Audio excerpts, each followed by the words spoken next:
Dodgers winning a good one last night. Final of 2-1. They've won 4 in a row now. Joe Davis or Hershiser. Alana Rizzo joins us in a moment. 4-game winning streak, 16-5 in June, and the best record in baseball back to mid-May. Now I ask you, how? Well, you got to go with the powerful bats. The home run hitters have been there, and they've been in bunches. That's the way home runs come. But you know what? They come in bunches. You think, oh, that's in one game. No, it has been over a course of games since May 17th that has driven this winning streak. And you know what? The Dodgers, the only team in the National League with 6 guys in double figures in home runs. The closest to them is the Cardinals at 5. I'll tell you what, the winning has also come with Ross Stripling, though. You think about this winning streak, no Kershaw, no Hill, no Ryu as far as in the W column. Stripling has been one of the guys that has really carried them. This is a rematch of last week's pitching matchup when John Lester threw 7 shutout innings against the Dodgers, but a lot of hard contact against him in that game. Yeah, tied for wins, both these guys over June, but you know what? I think Stripling actually outpitched him in that game. John Lester, 14 balls hit, over 95 miles an hour, only 5 went for hits. These Dodgers and their approach is solid against John Lester. I think they keep that here at Dodger Stadium. I think all of a sudden, with a little less defense on that side and a little bit more luck as far as finding holes, they're going to find some runs. All right, let's go down to the field now with Alana, brought to you by El Pollo Loco. All right, Joe, thanks very much. Kike Hernandez is leading off and in the shortstop position today because Chris Taylor hasn't started a game since Wednesday in Chicago dealing with that left hamstring tightness. But just because he's not starting doesn't mean he's not making contributions. In last night's game, off of the bench, a pinch hit solo shot to give the Dodgers a 2-1 lead, which proved to loom large in that 2-1 final. Chris Taylor not necessarily in the starting lineup tomorrow either. Dave Roberts said Thursday is a possibility, but he's been tremendous coming off the bench in the last 3 games and pinch hit experiences. 2 for 3 with that home run as well, guys. All right, Alana, it is Kike Hernandez bobblehead giveaway tonight, celebrating his 3-home-run game in the championship series last year. He'll lead things off against Lester. First pitch coming up. Dodgers baseball on Sportsnet LA is brought to you by El Pollo Loco. Introducing new Loco Kickin' Chicken from El Pollo Loco, fresh from the grill.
Dave Roberts tonight wearing the microphone for us. Come on, Kike! Happy bobblehead! Bam! Let's go, Woody. Come on, Logie, let's go. Oh! And so we'll get to listen into Dave Roberts and his interactions and managing throughout the game on Kike Hernandez bobblehead giveaway night, honoring his 3-home run game in the National League Championship Series last year.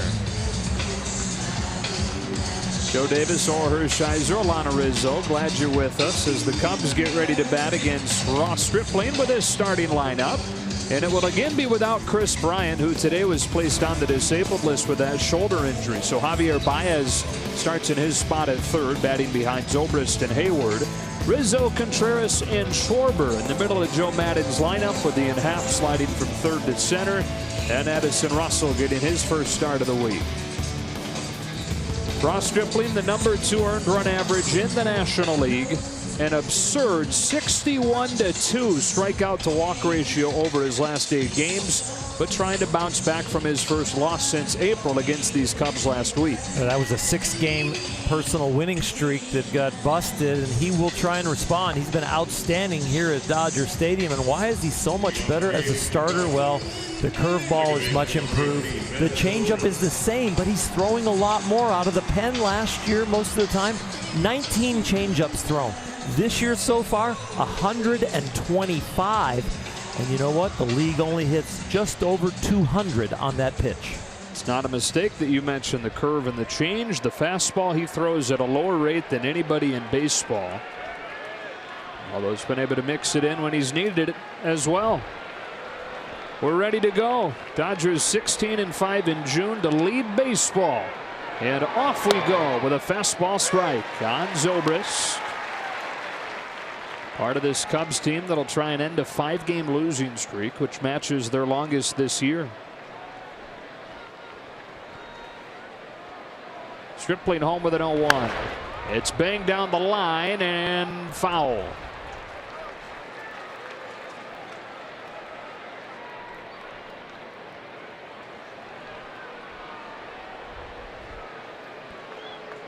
Starting pitchers come out of the bullpen. You got butterflies every start. You love those nerves. It means you care and you're prepared, and now you're here to compete.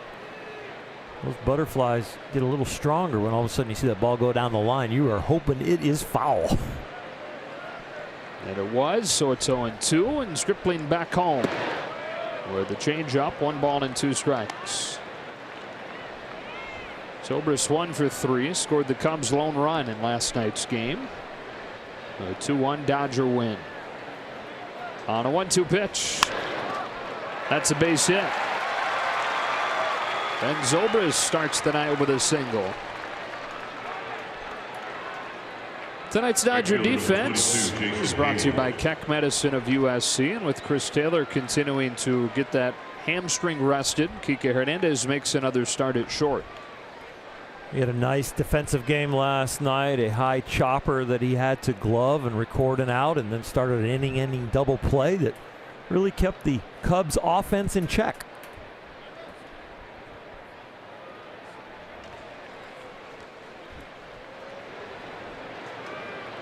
Jason Hayward takes a curve for a strike.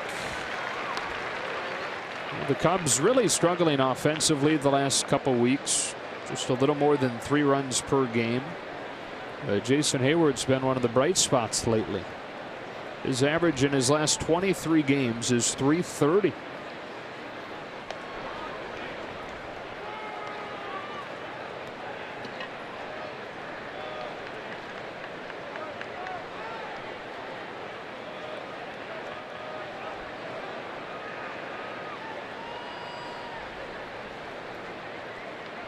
.01.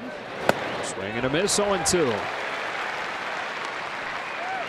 During this hot streak for Jason Hayward, his whole body language has changed. He used to be a real fidgety guy getting in the box, kind of like nervous, almost understanding, not really in a good place to hit, and can't figure out why. But now he's just very relaxed, not a lot of tension in his body, not fidgeting at all. On an 0-2, he swings and misses on one in the dirt. Strike 3. Arguing his case with Bill Miller that he got a piece of it. Miller says, and he's the first out of the night. I love the location of this curveball because it's down, of course, but it's near the middle of the plate. So many times when you go for both and don't try and let the curveball stay on the plate, the hitter doesn't offer. They go, oh, that's going to be too low and it's going to be too wide. Stripling kept that on the plate. He's got his first strikeout of the night as Javier Baez comes up. Baez last night struck out in all 3 of his at-bats. The first pitch tonight, he takes a strike. #1 swing percentage in baseball, Javier Baez. A lot of times it comes up empty, but a lot of times it sends majestic flies into the seats. 14 home runs. He's driven in more than 50, leading the club in that category. And here on an 0-1 pitch, he takes ball 1. Joe Madden has said about Javier Baez that he's laying off the slider down and away from being Manny Ramirez.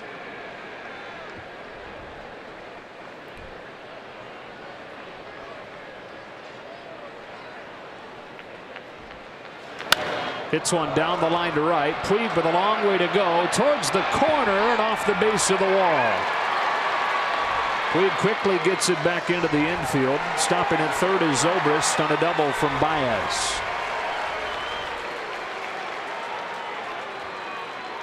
Free swinging on this one. Ball up and hits it where it's pitched. To hit it down the right field line like that. Doesn't try and pull it. If you pull that pitch, you're probably going to fly out to center. But he does a nice job. He opens up and drives that ball to right field. Yasiel played the wall perfectly. And needed to, because Zobrist read that one exceptionally well off of the bat. Winds up at third, and Anthony Rizzo stands in with one away.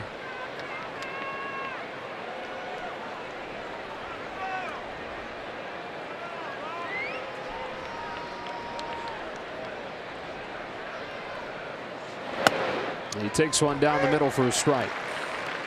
Well, Stripling, when he saw these Cubs last Wednesday, the 3 runs allowed on 8 hits. 4 of those 8 hits were for extra bases. So there's some pretty loud, significant contact against him.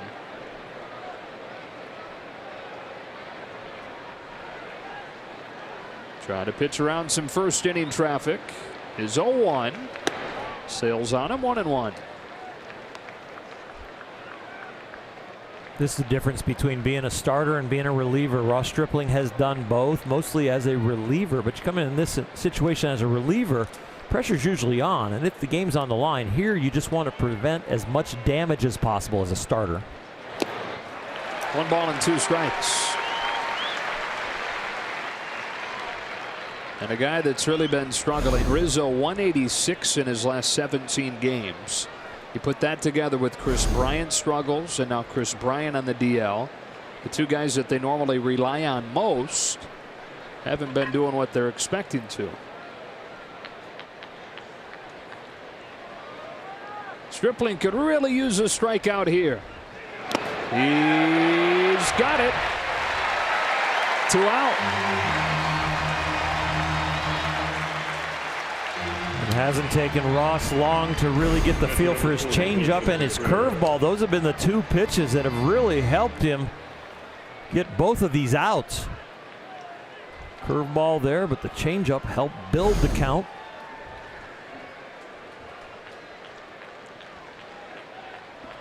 And when you dig into the Cubs' struggles, these have been the biggest problems, with men in scoring position as Wilson Contreras stands in, 2nd and 3rd and 2 out.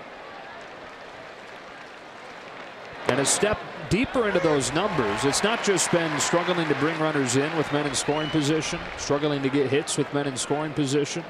It's been struggling to make contact in these situations. An absurdly high strikeout rate the last few weeks with men in scoring position. Fly ball down the line to right that will reach the seats And it's 0-2, and it's obvious, but it bears saying nothing good can happen when you strike out.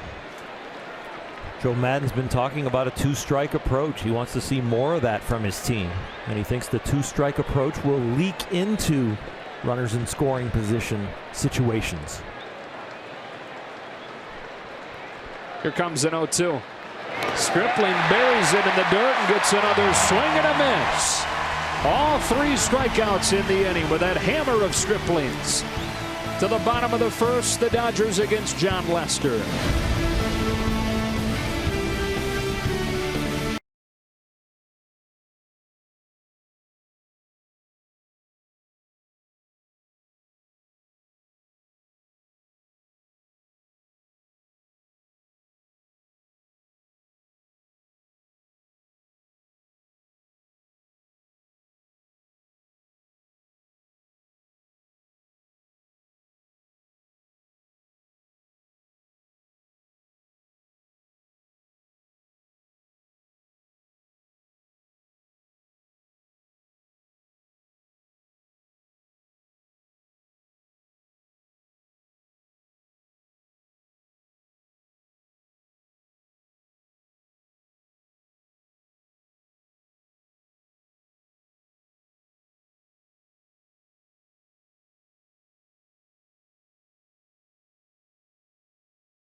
Start things as we look at our Land Rover Performance Spotlight on his bobblehead night. He caught the ceremonial first pitch, which came from his dad, Enrique Sr. That is very, very special. Big leaguers go, oh, it's a great life to play in the big leagues, and it is, but there are even more special moments. You talk about being with your family on your bobblehead night, your first baseball card, your first signature bat.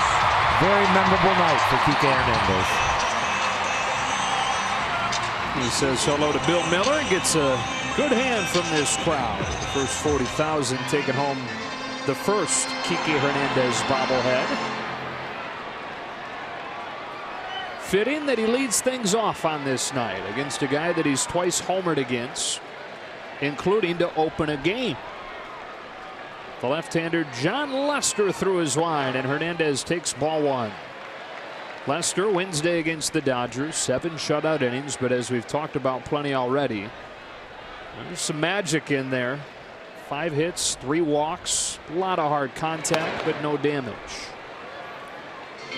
John has made some adjustments here in June as he's been on this roll. Cutter is a base foundational pitch for him, and he has changed where he goes with that in location now. In June, mostly inside the lefties and righties. Gets a ground ball to third, and Javier Baez starting there tonight, throws Hernandez out. And Baez is the spotlight of our Keck defense. Keck Medicine of USC, the Cubs defense. 4 start at third with Chris Bryant on the disabled list. No matter where you put him, one of the game's most exciting defenders. 1 away, and Justin Turner.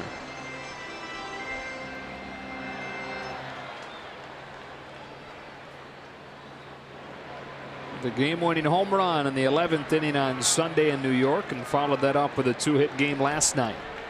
Swings at the first pitch here and fouls it off.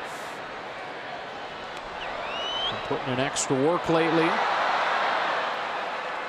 Brant Brown, the assistant hitting coach, spending extra reps with Justin.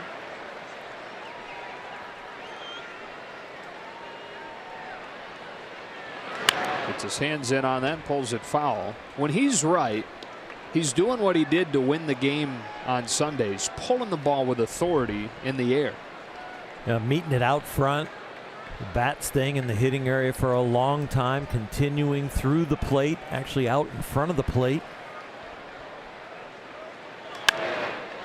Pops one to right. That's kind of the opposite of when things are going well. And we saw that a couple of years ago when he got off to the slow start. He was hitting a lot of pop-ups the other way, a lot of ground balls to the pull side. And as soon as he was able to alter that whole thing, that's when he took off, trying to do the same again here. I don't know the specific cue that they're working on or the drills, but I do know that he's trying to get out of what he perceives as some bad habits from that sore wrist. It's one thing to be healthy, it's another thing to subconsciously be able to let it go. With 2 gone, Matt Kemp taking ball 1. Kemp, another guy that's working through some things mechanically.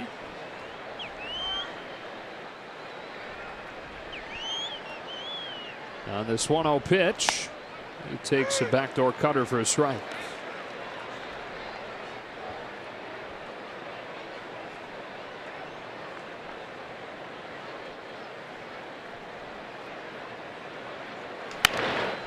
Gently hit to short. Addison Russell finishes off a 1-2-3 first inning for John Lester. We're off and rolling here at Dodger Stadium. No score, through with 1.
First inning, getting 3 strikeouts, all with his curveball. And it's still scoreless as we go to the second. Kyle Schwarber had a long home run against Stripling last week at Wrigley. Takes strike 1. It's one of the 3 home runs he's hit in his last 7 games. And one of his team leading 15 on the year.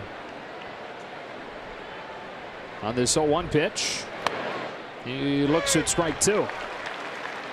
It's a big zone. It is one of the more pitcher-friendly zones in baseball that Bill Miller has.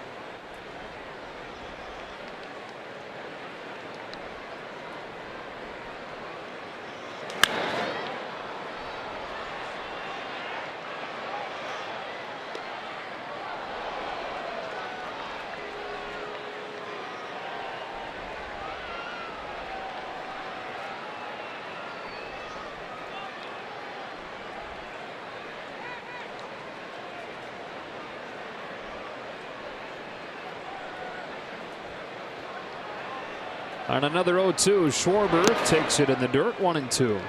This is one of those starts that there's a lot of pressure even after you get it through the first inning because you're pitching against John Lester. His ERA is just a tick over 2. Your ERA, if you're raw stripling, is a tick under 2. So you know it's probably going to be a pitcher's battle. Gets him swinging with a high fastball. Schwarber looked completely fooled by it.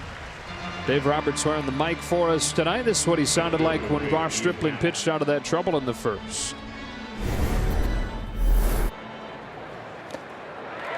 It's a Rick Honeycutt curveball right there. That's big right there. Hey! Woo! Attaboy, honey! Misses low with the first one to Ian Happ. And you heard him reference the Rick Honeycutt curveball and then say that attaboy, honey, after Stripling got out of the jam. They've worked really hard on Ross's curveball. He's always been able to spin the ball, but when he says it's a Rick Honeycutt curveball, Rick has worked really hard with Ross to get the hump out of his curveball, so when the ball leaves his hand, it doesn't go up. It comes out flat now like a fastball and then breaks. That's a broken bat bouncer to the shift, and Justin Turner, 2 out. And a curveball that he's tightened up and now more closely mirrors the fastball. One of the highest swing rates, one of the highest whiff rates in the National League this year. Right there with his opposition tonight, John Lester. League last year on his curveball hit 212. This year they're hitting under 150, so that's a huge improvement.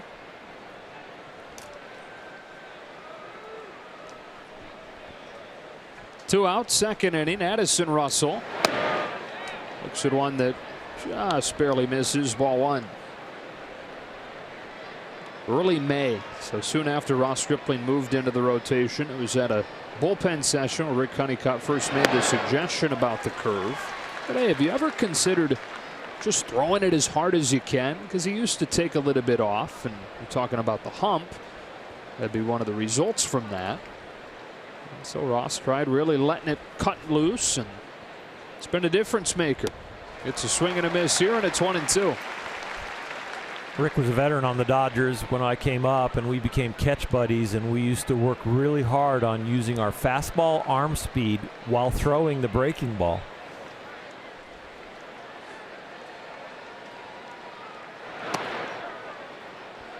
One of the things when you think curveball right from the beginning, your body has a tendency to not maybe leverage the ball as much. Your body sometimes takes on the shape of a breaking ball, a little rounder. You're not quite as disciplined and strong. So to think fastball the whole way through the delivery till curve at the end. And you actually, I remember us kind of chanting while throwing. It would be like fastball, fastball, fastball, fastball, curve. To just right at the end, to completely clear your mind that you're throwing a breaking ball until the very end. On a payoff to Russell. A pop fly. Short right center field. Who wants it? Cody Bellinger to finish off for 1-2-3 second for Ross Stripling. Whoa, look out.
after the final out here. Bellinger giving Puig a little bit of his own medicine there, whipping the ball at him, and Puig bluffs the throw back at him.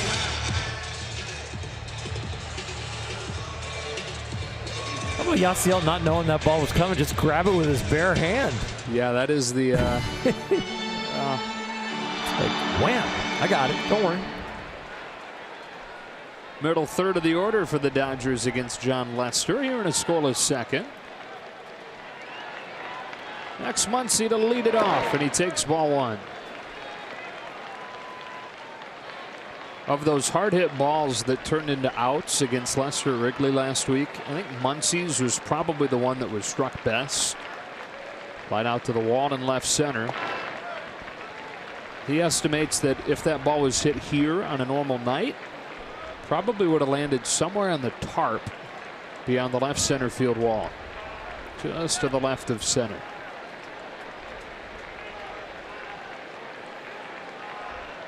In the driver's seat here with a 2-0 that he takes down and away, ball three.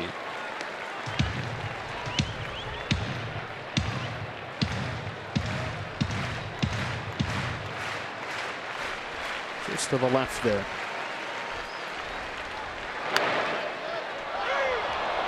Generous strike, 3-1.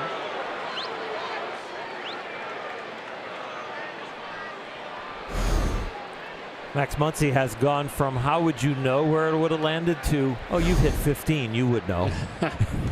Full count.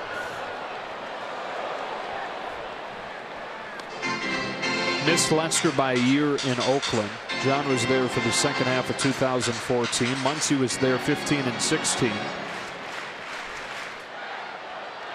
A couple of former Oakland A's facing off here. Here's the payoff. Muncy takes ball four to lead the inning off with a walk.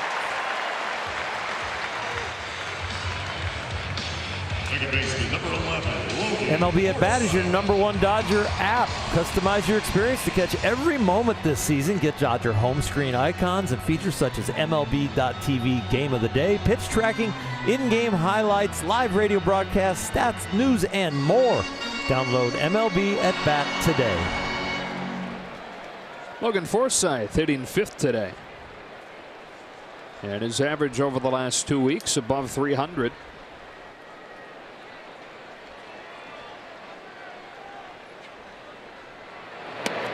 Ball one.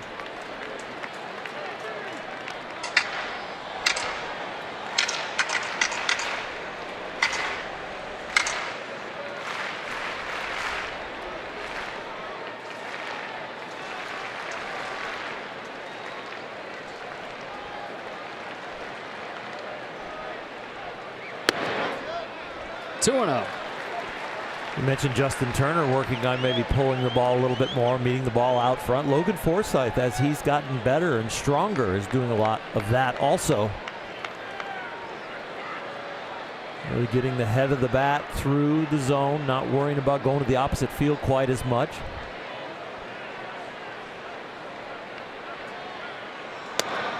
Took one down the middle, 2-1.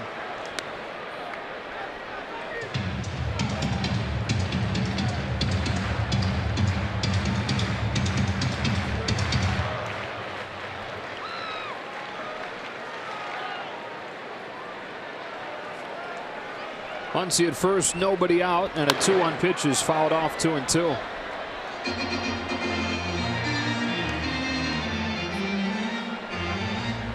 John Lester in his 13th major league season. 4th with the Cubs, year 4 of that 6-year contract. Ultimately chose the Cubs over the Giants. Thought of being part of the rebuild, being potentially part of somebody to bring the Cubs their first world championship in 100 years. Was appealing to him. Here he comes with a 2-2, and Forsythe stays alive. John Lester in a couple storied organizations. They'll have a lot of great stories, a lot of people that are going to want to hear about both those organizations when he retires. Chicago and Oakland. No, I think we go with Boston. Oh. 2-2. Sinks low, full count. Won 2 world championships there, 2007, 2013. Been an all-star 4 times. Good chance he's headed to his 5th all-star game this year with the numbers he's put up. Walk Muncy to start the inning.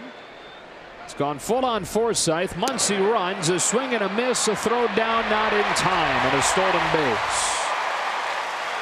Forsythe the first out of the 2nd, but Muncy into scoring position. Max Muncy with a short lead. Ball was low and almost thinking about blocking it behind the plate. Threw down there to try and get him from his knees, but Max made it in.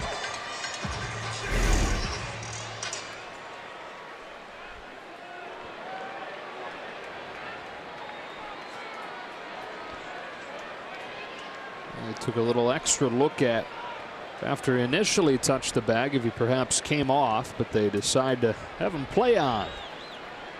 1 on 1 out. Here's Cody Bellinger.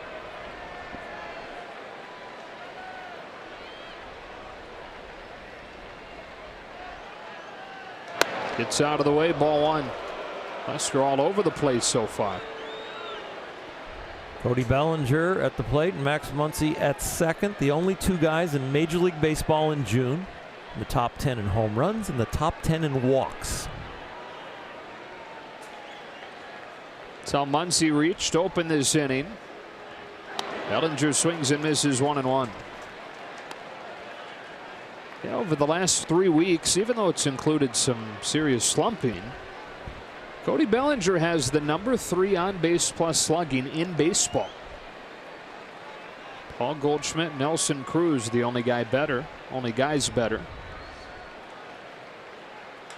Strokes a base hit to center. Muncy's headed home. Hap up with it. His throw to the plate. Offline. An RBI single from Cody Bellinger. With the ball getting to the backstop, he's at 3rd.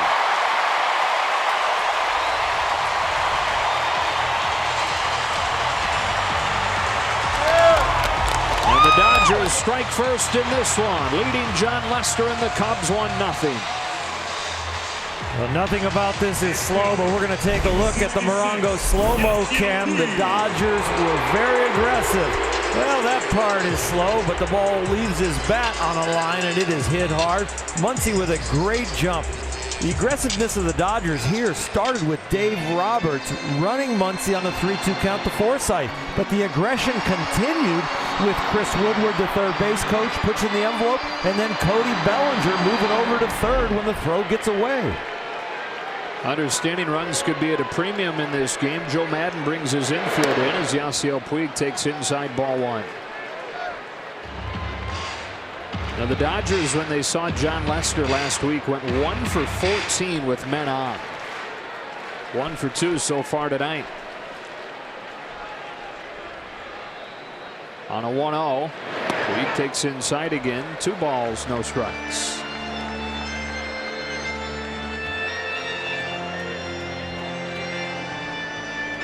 John Lester in June, 4 starts, 4-0 with a 0.67. It's only the 3rd earned run that he's given up this month. His 2-0. Low and inside, he's missed badly with all 3 to Puig.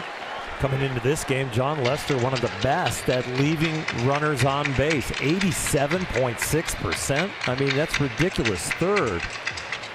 I'll tell you what, the Dodgers would like to keep forcing that issue and change that stat.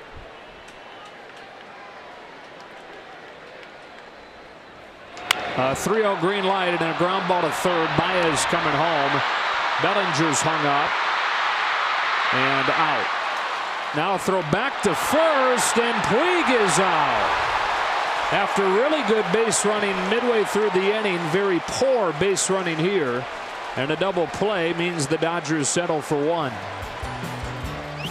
Well, Yasiel Puig runs through 1st. Disregard George Lombard to make the turn because he knew Cody Bellinger was getting out. Then Yasiel realized it went the wrong way.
Our first base coach was trying to get his attention to realize Bellinger's going to be in a rundown. You need to get the second.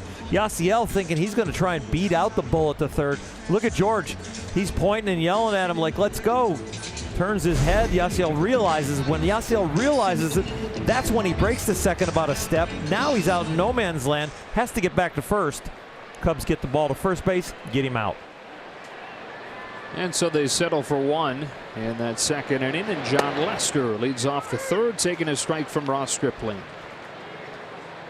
We just talked about the good aggressive base running with Muncy stealing second, scoring on Bellinger's base hit. Bellinger going to third on the bad throw from center.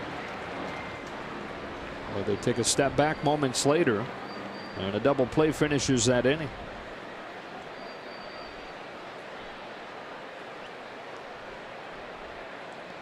0-2. Ball one. That kind of hustle by Yasiel out of the box is warranted. If there's a force play, you're trying to get down there and not get doubled up on a double play or a home to first double play. But when the man on third there and no force play, it's a little bit more like hustle down there, but keep your heads up and your ears open so that you can realize what needs to be done if Bellinger's in a rundown and they need you to get the second.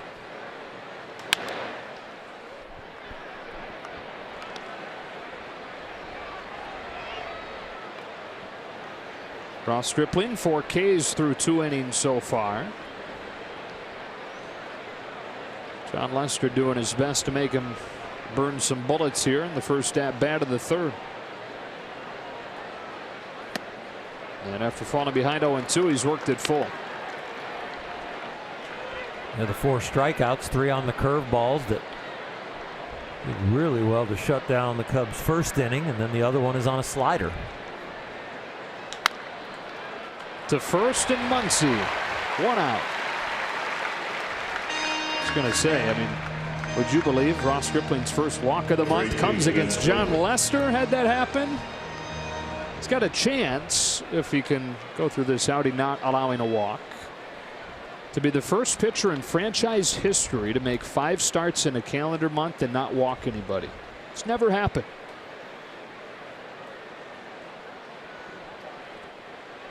Second time through the order, Ben Zobrist taking strike 1.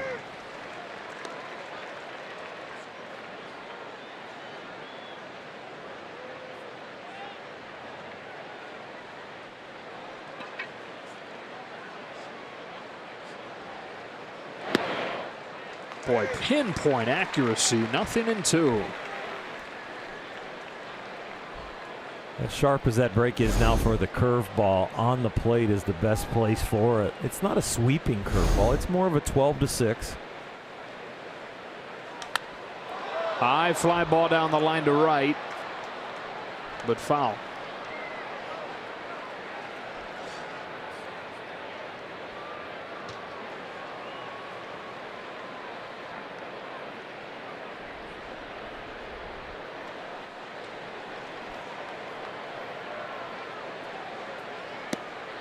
One and 2. You're the last guy to have 5 straight starts with no walks, regardless of if it overlapped months, was you. I appreciate that. Darvish. Oh, I just got totally set up. I'm kidding. It was you, Hershiser. All right. 1991. Wow, is that an old record? Or the last guy. Let's go. Let's get Ross to do it so we can just move on from my career. Well, they're arguing over the count.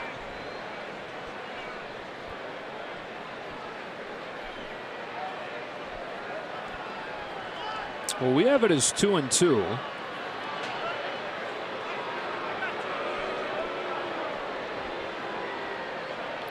Joe Madden is saying he thinks it's 3-2. I thought I read his lips saying that.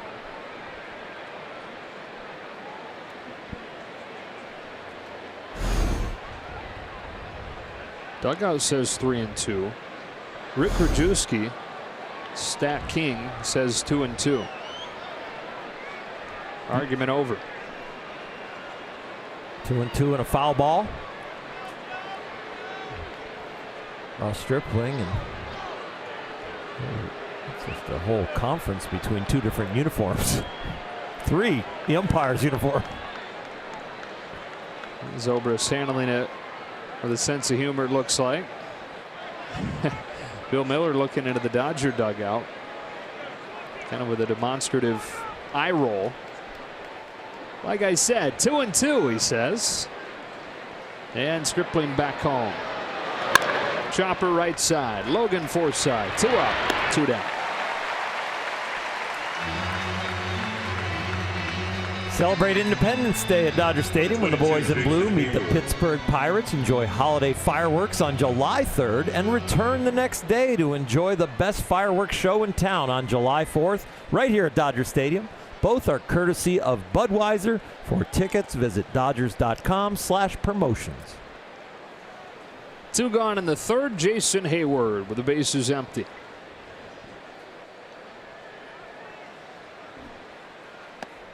On the corner with strike 1. And it seems like just record me saying that and play it over and over, because Ross Stripling has been on the corner with strike 1 on just about everybody today.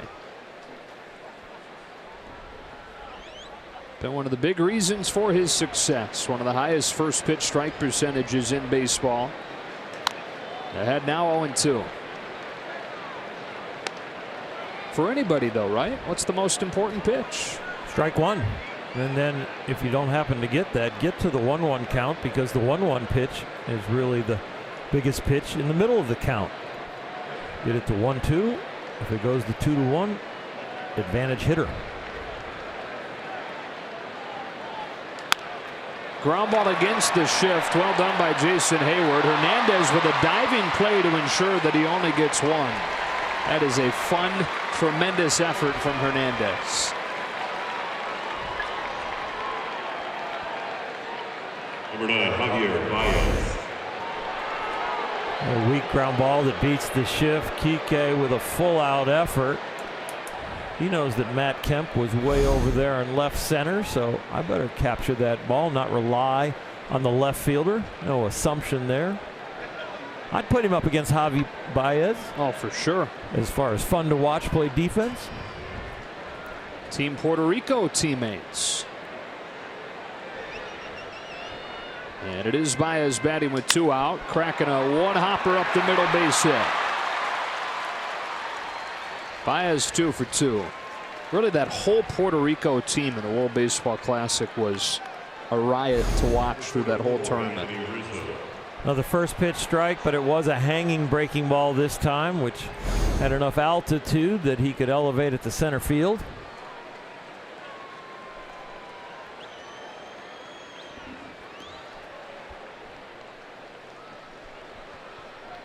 So for the second time in the first 3 innings, the Cubs have 2 on. It's Rizzo with 2 out.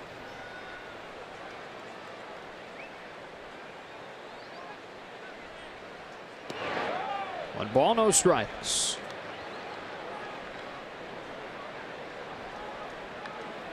Gotten hot in May after a very cold start to the season, but has cooled off again. Last 3 weeks, he's below 180.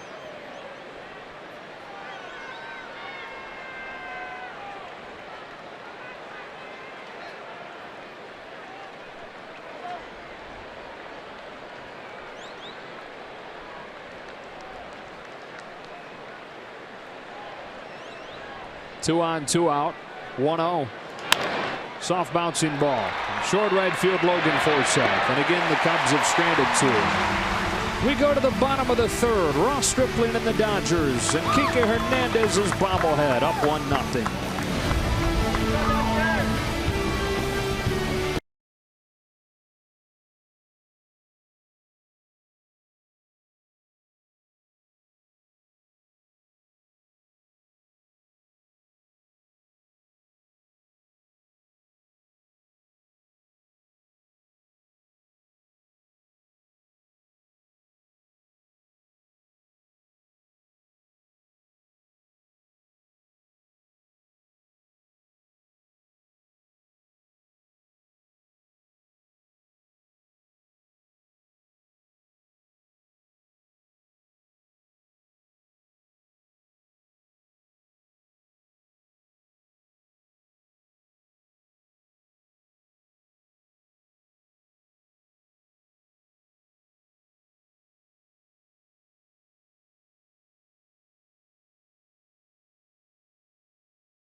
in front, and Austin Barnes to lead the inning off against John Lester.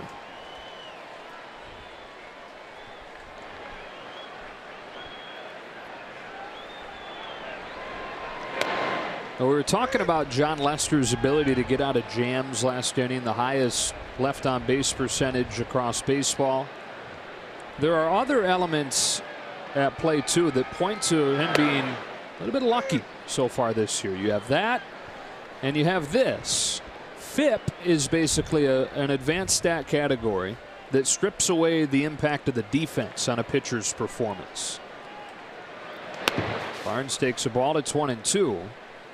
The difference between his FIP, fielding independent pitching is what that's an acronym for, and his ERA is the biggest difference since 1901. Barnes yanks a line drive to left at Schwarber, makes the catch on for the first out of the inning. There's a perfect example right there with that exit velocity line drive, but the defender picks it off.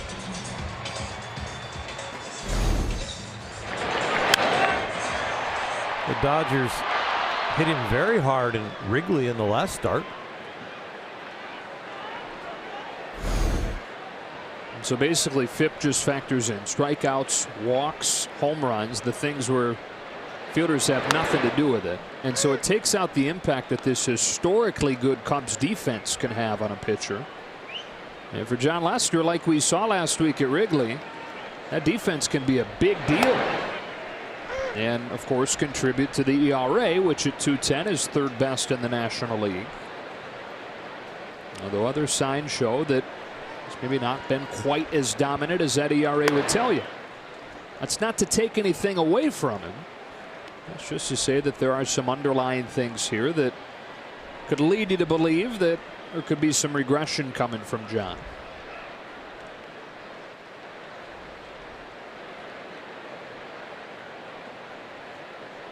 His 1-2 to Ross Stripling. In the dirt, 2-2.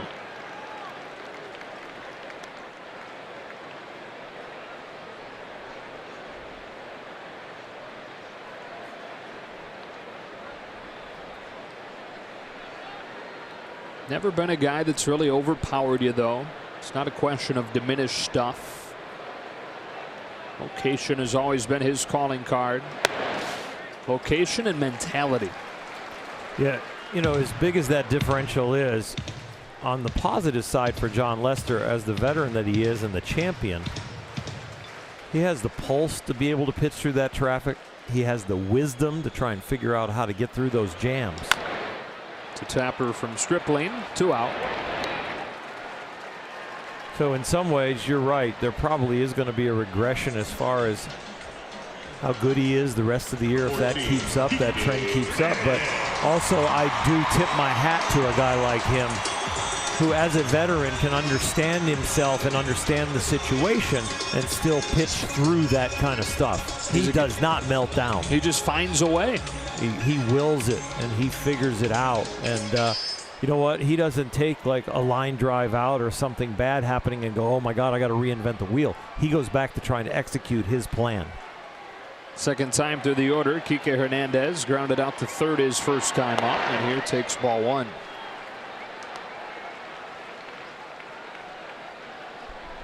It's been worth every dollar so far. That 6-year, $155 million deal. On the corner, 1-1. It is not easy to live up to a contract like that in a market like this, like Chicago. A pop fly in the infield. Contreras loses the mask. Look how Baez almost got hit by the mask, but Baez makes the catch, and we are through at 3.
Chicago, with the Dodgers in front 1-0.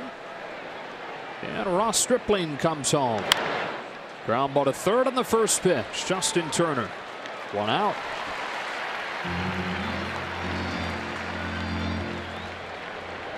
This Cubs offense still searching, still trying to get going. Just a little more than 3 runs per game the last couple weeks. And Dodger Stadium in particular has been a tough spot for this offense. The last 6+ games, they've scored a total of 8 runs here. That is not going to get it done, and hasn't got it done. 8 straight Dodger wins over the Cubs in LA. 1 out for Kyle Schwarber, who fouls it off, strike 1. What do you think long term in the Central? By long term, I mean this year. Brewers still with a 2.5 game lead. Cubs going into this mini slump right now, having lost 5 in a row. But the Brewers have been in first pretty much the whole season. Schwarber yanks it foul. One of the surprising teams, and they're playing what people would say over their head. But you know what? I think that the Cubs are going to end up passing them. I think that the Cubs are going to get a little healthier. I mean, Chris Bryant, Rizzo just got back from the bad backs, not swinging the bat well yet. I see this team improving like the Dodgers have improved as they're starting to get healthy and got hot. 1-2. You know, and it was kind of a similar story last year. The Brewers spent 65 days in first place and had a huge lead in the division in the first half before the Cubs got it going in the second half. They are very typically, under Joe Maddon, a good second half team. Schwarber takes it high, and it's 2-2. At the All-Star break last year, the Cubs were 43-45 and trailed the Brewers by 5.5 games. But a National League best 49-25 in the second half. Schwarber squares with 2 strikes and lays it down for a bunt hit. Don't see many guys trying to bunt against the shift. Don't see anybody trying to do it with 2 strikes. And you know what? He's seeing the ball well. I mean, hitting it hard here at Dodger Stadium. Boy, that is a risky play, but well executed. Squares around real early. Make sure that he bunts it hard and fair. Perfectly executed, and a lot of respect to Ross Stripling. Ross been watching the World Cup. In between stock trades. He and Happ out in front, strike 1. Moxie. Feels like a good word to use for Kyle Schwarber on that play. Is that the glue that you put the 2 things together? Oh, that's epoxy. Yeah, I'm okay. Just kidding. That's a bad joke. Everybody up here in the booth is shaking their head at me.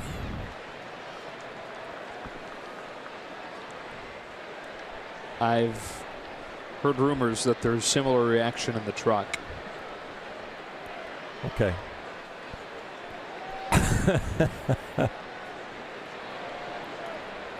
A 1-1. Foul tipped, 1-2. So far, so good for Ross Stripling. Maybe to get out of a couple of jams over the first few innings, with the Cubs putting men at second and third with 1 out in the first, and at first and second with 2 out in the third. And coming up empty both times. 28-year-old right-hander delivers, and Happ fouls it.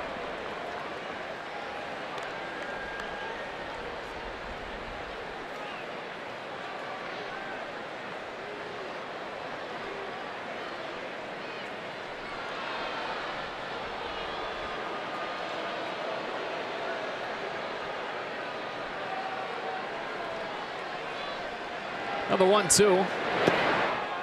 Gone final in Miami, by the way. The Diamondbacks even in that series at a game apiece, winning 5-3. So the deficit back to 2. Did you read any of the rumors about Arizona being very interested in Manny Machado? I did read about that.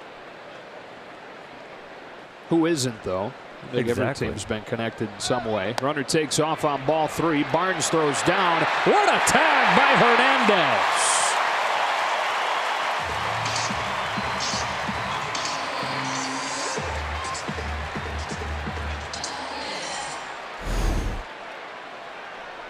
The jump, the throw, Austin gets it levered down there, and it does look like Kike gets it just in about 2-3 inches away. Yeah, about 6 inches. They got him.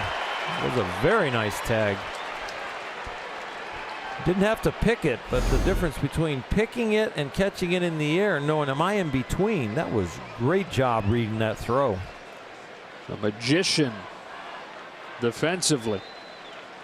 And now 3-2 to Ian Happ. There's the first walk in the month of June for Ross Stripling. And he keeps his 4th inning alive. Number 27, Addison Russell.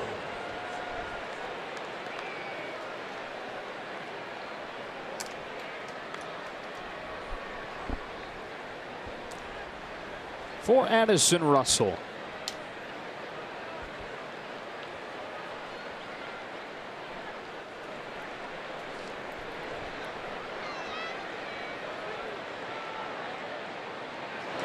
Slices a line drive base hit into center. And so for the 3rd time in the first 4 innings, the Cubs with multiple base runners. Problem here is that John Lester comes up. Pitcher. Little slider. All the batting averages against on all of Ross Stripling's pitches, the slider gets hit the hardest.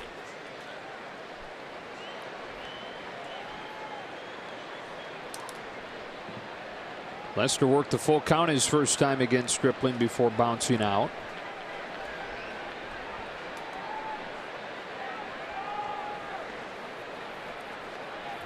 Turned himself into a very good hitting pitcher.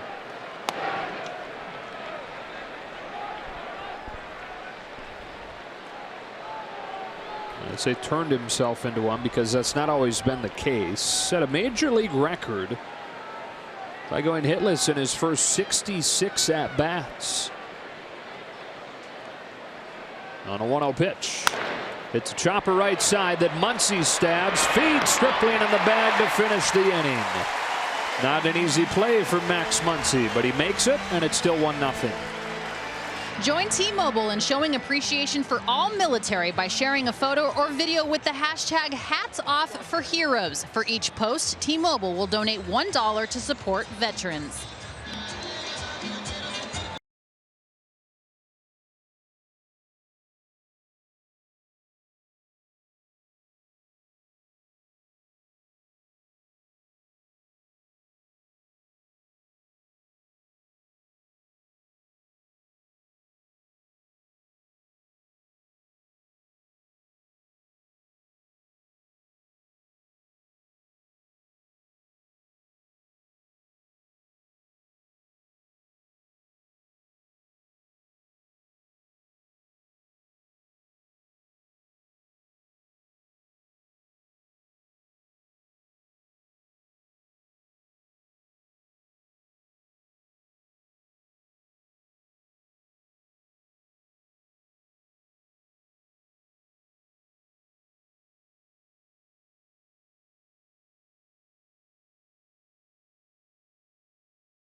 to you by Nissan. Choose Nissan today for great offers on our most exciting lineup ever.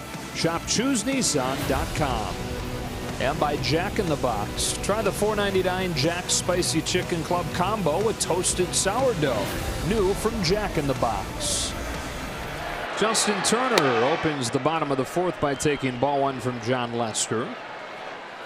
Dodgers getting the game's only run in the second and a Cody Bellinger hit. Scoring Max Muncy, who had walked and stolen second. That's in for a strike, 1-1.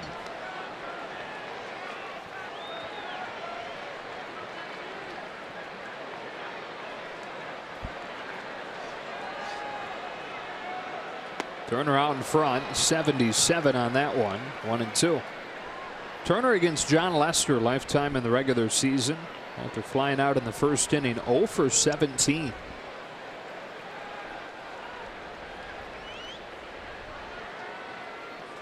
On this 1-2, he pumps it foul, and we'll do it again.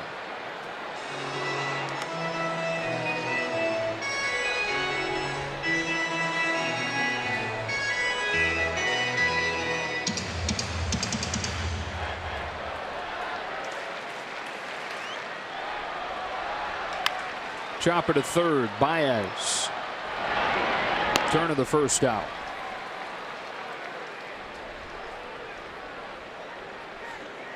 Number 27, Matt Kemp. Lester coming off of what was one of his worst seasons last year in Chicago.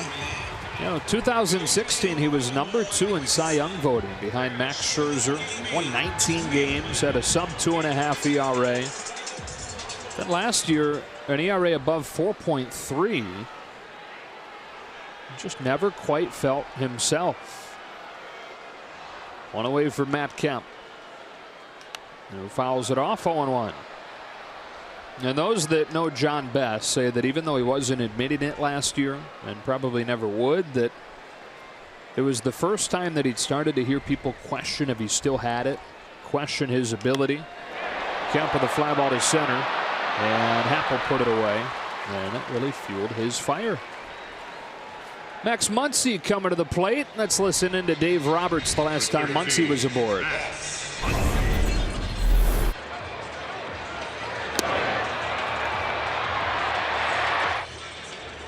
Got him. Go, go, go. Nice job. Way to run the bases. Nice at bat, babe. Constant chatter down there from Dave Roberts as Muncy looks at a first pitch breaking ball for a strike. Dave mic'd up and everything rings true. Put a microphone on him. He does not need to change his personality. That's the way he is. Energetic and positive. A great communicator with anybody in the organization.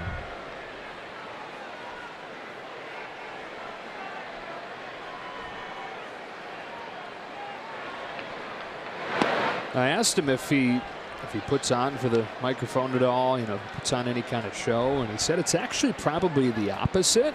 He's a little more guarded, maybe not quite as much as you would if you didn't have the microphone on. So that's saying something, as you hear how talkative he is.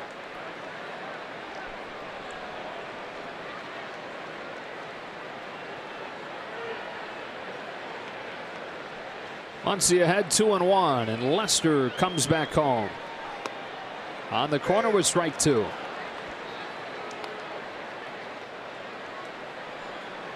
We pick up a lot of his chatter in between pitches when batters are up there with the field mics, but with the one right under your chin.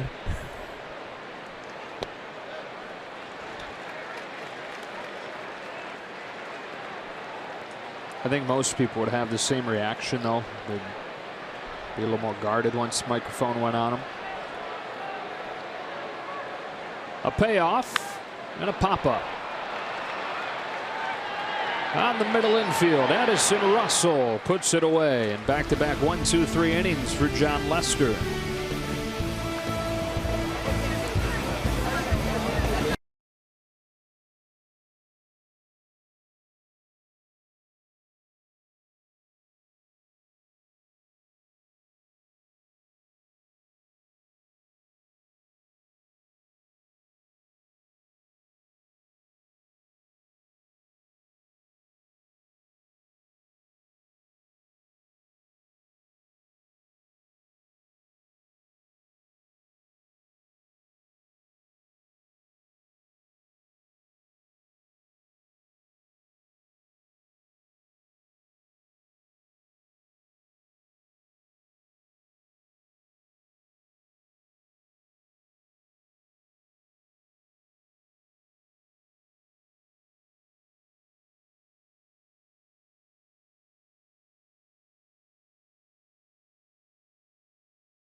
on the trading floor when he pays a visit to the New York Stock Exchange. Plus, bullpen coach Mark Pryor returns to Wrigley Field and looks back on his playing career with the Cubs. Don't miss Backstage Dodgers, presented by Cadillac, Friday after the postgame show on Sportsnet LA. Top of the Cubs order, Ben Zobrist taking strike one from Ross Stripling. Zobrist 1 for 2. One of the 6 hits for the Cubs today. Out hitting the Dodgers 6-1.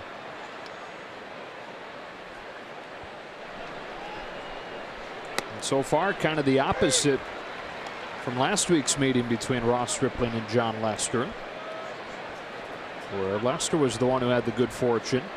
Today he looks up and sees he's given up just 1 hit, but trails.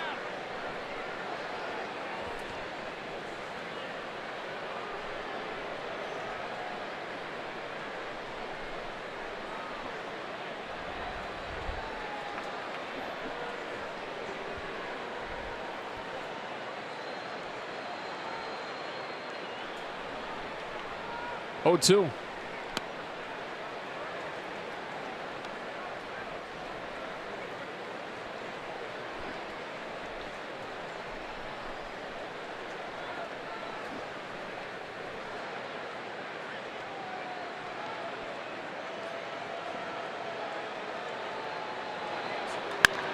Bouncing ball, but well positioned. Justin Turner throws Zobrist out.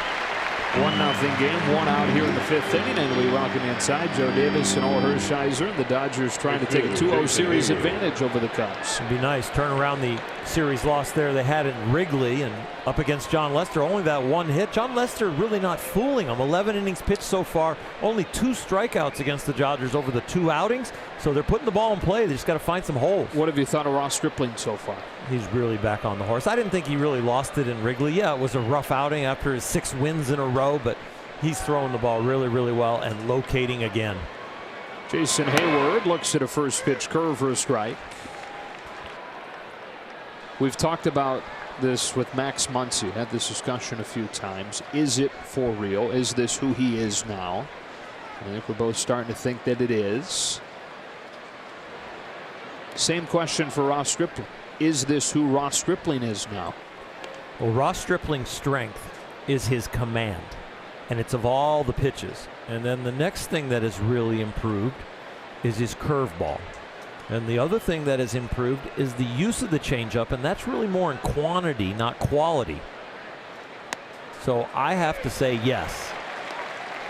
He is doing this by way of pitching. Fastballs above average big league velocity. You know, he's 92, 93 when he needs to be.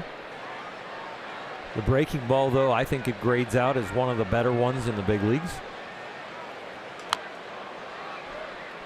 And the command also. I mean, first pitch strikes, ability to fill up the strike zone, and now that he's throwing a lot of strikes, hitters are moving the bat. And so when they can't get many hits off you and you're throwing strikes, that's a big sign that it could continue. Ahead of Hayward 1-2, and delivers. Check swing foul. And one thing that's happened, Oral, is the curveball has gotten better and the changeup has gotten better.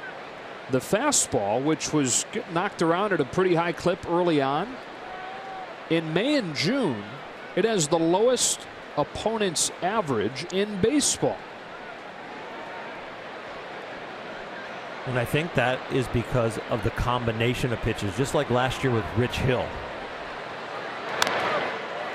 You know, Rich Hill's fastball and the batting average against, when the breaking ball's on, the fastball average just plummets. And I think because of Ross Stripling taking the hump out of his curveball and the depth is there on the changeup, well, you're looking at 3 pitches now when the ball's coming towards the strike zone. It could stay there and be a fastball. It could break down and be a curveball, or it could break down and away from you if you're a left-handed hitter and be a changeup.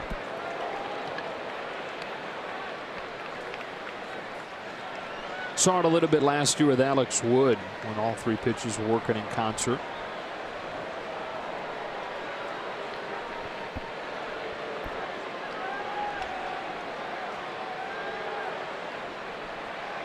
Stripling to Hayward with a 2-2. Low and inside, full count. You've heard me say this before, but my theory is 1 to compete, 2 to win and 3 to dominate. Well, he's got 4. And so that's why he's been so dominant. You just don't know what's coming because he commands them all, and not just for strikes. Shatters the bat of Hayward, and Forsythe cuts it off, 2 gone.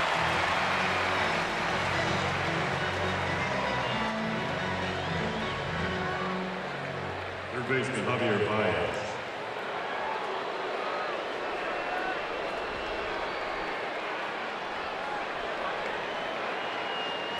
And with 2 out, it's Baez.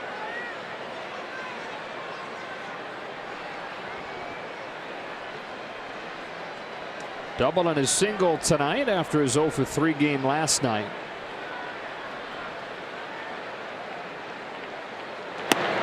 Takes ball 1. 25 years old, former 9th overall pick in the draft at a high school in Jacksonville, Florida. Moved there when he was in middle school from Puerto Rico. Chops it foul, 1-1.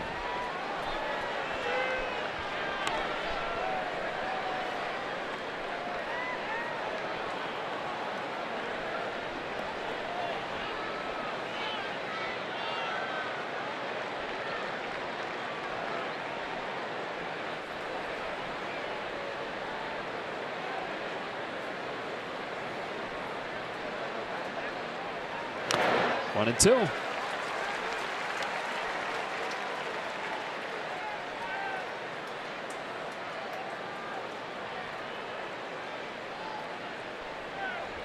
Well, Stripling is puzzling. Puzzling for anybody who has faced him lately.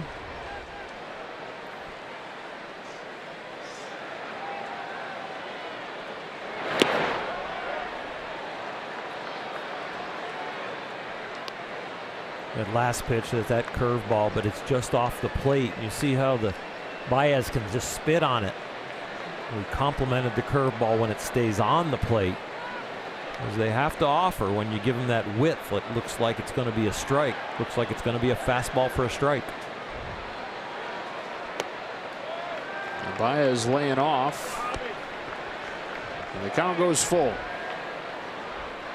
Well, mistakes away are usually, at best, doubles.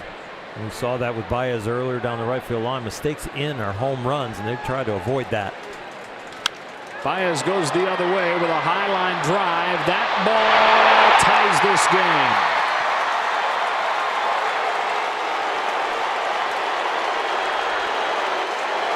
Double, single, homer tonight for Javier Baez, and it's 1-1 in the 5th.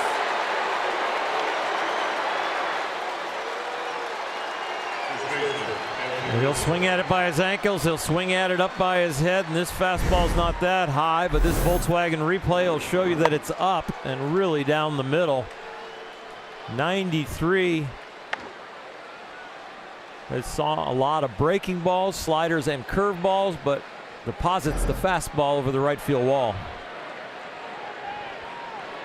Up comes Anthony Rizzo. He turns on the first pitch and sends a lazy pop fly to right that Yasiel Puig will settle under to finish the 5th. But the Cubs have tied it on a Baez home run. We are halfway home in LA.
with the Cubs tomorrow night and then Thursday afternoon, and then the Rockies are in over the weekend.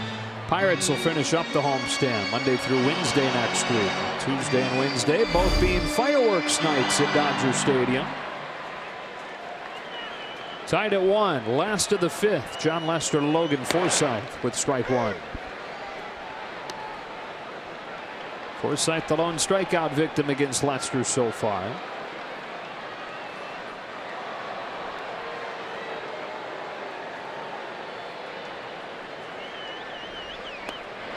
Quickly 0-2.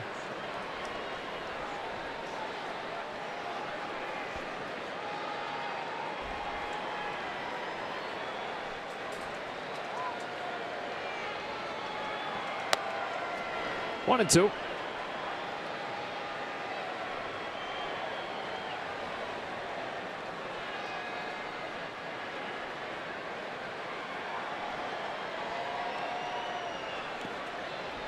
It's a good article on John Lester from Jesse Rogers on ESPN.com today.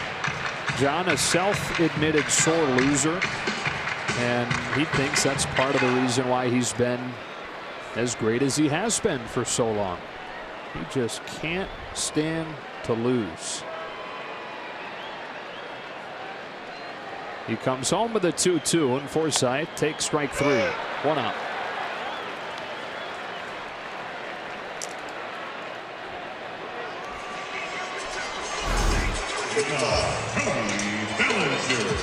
That is a beautiful pitch, because to a right-handed hitter, that cutter seems like it's going to be away, and it just keeps creeping towards the corner and finally makes it there. And gets Bellinger to the plate with the bases empty and 1 out.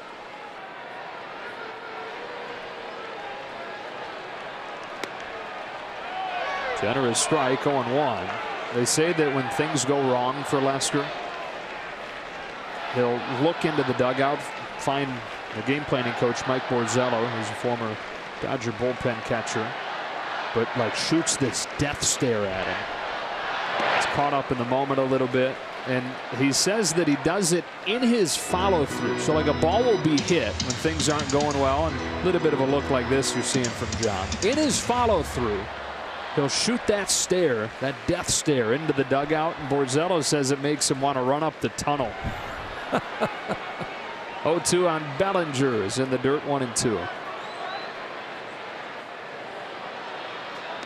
Gets in kind of a blind rage, a blind fury when he's on the mound.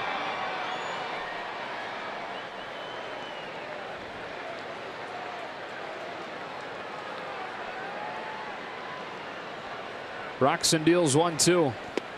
2-2. Whatever gets your blood pumping. Some guys are confident and running towards victory, and other guys are running away from defeat. They're both running in the same direction.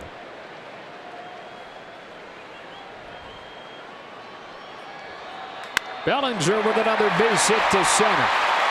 He has one of the lowest line drive rates in baseball, but tonight is 2 for 2 with a pair of line drive singles to center. Looking for a place to put your spare change? Be one of the first 40,000 fans in attendance on June 30th when the Dodgers host the Rockies at 4:15 and receive a sliding, tongue-wagging Puig Bank featuring Yasiel Puig, of course, and presented by Bank of America. For tickets, visit Dodgers.com/promotions. Here he is with 1 on and 1 out. Fully dressed. Wonder if they're going to capitalize on the body issue thing with any kind of giveaway in the coming years. Another generous strike, 0-1. We have seen Bill Miller's zone tonight be exceptionally wide, as it often is. When you dive a little bit deeper, it's especially big when left-handed pitchers face right-handed hitters.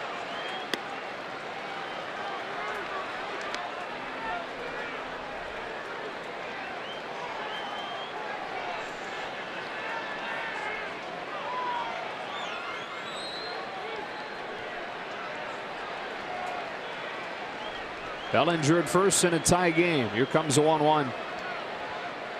Puig takes a rip, but a high fastball comes up empty. Bellinger safe at first. The count is 1-2. Larger strike zones are easier for pitchers to adjust to than hitters. Hitters, it's experiential. Watching a ball come out of the pitcher's hand, judging whether it's going to be a strike or ball, whether they want to swing or not. That's hard to change. That visual text of, oh, I've got to be bigger. What's easy for the pitchers when they see that it's a big strike zone is they get time. They can line it up a little different. You can have the catcher move his glove, be a little wider behind home plate. Bellinger inching off first. Puig swings and misses. 2 out. Look what his teammates did. This is in the dugout. Let's put up their favorite photo right next to the lineup card.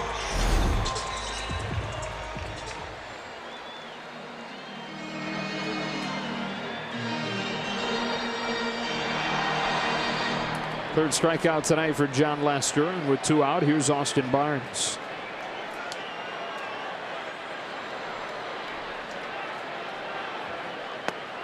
Strike 1. Chris Taylor, a couple days away from getting back in the starting lineup because of the hamstring injury, but ready to pinch hit again if it gets that far. Garcia and Paredes both warming. Pops away from Contreras, and Bellinger winds up at second.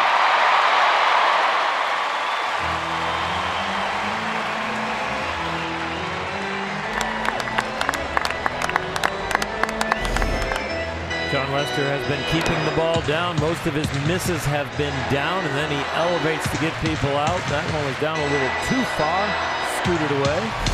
Belly got to second base twice. Yeah, it was a little awkward looking.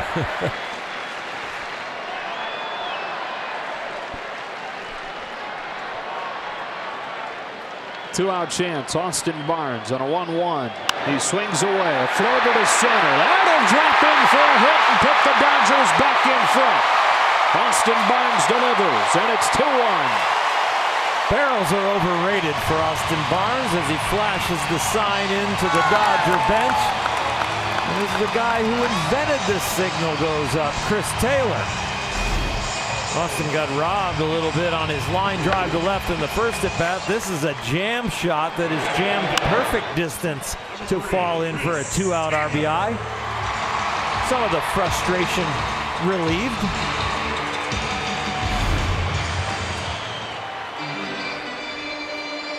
Been a tough year for Austin. Really grinding away, trying to get his offensive game going.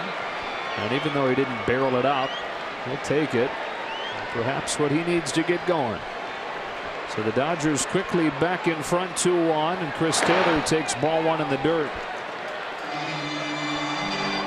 Pinch hitting for Ross Stripling, officially ending his night after 5 innings. They're back in position to win this game with the RBI hit for Barnes.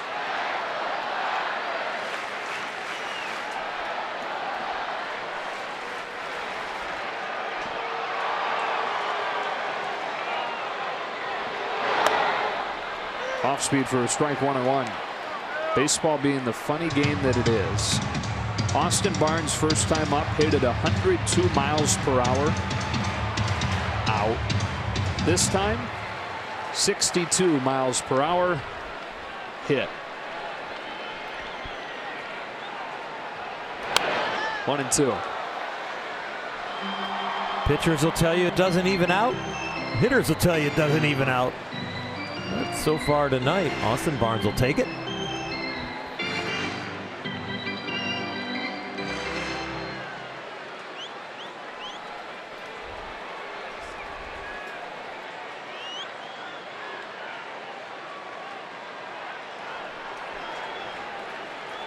Lester home with a 1-2, and Taylor able to lay off. 2-2.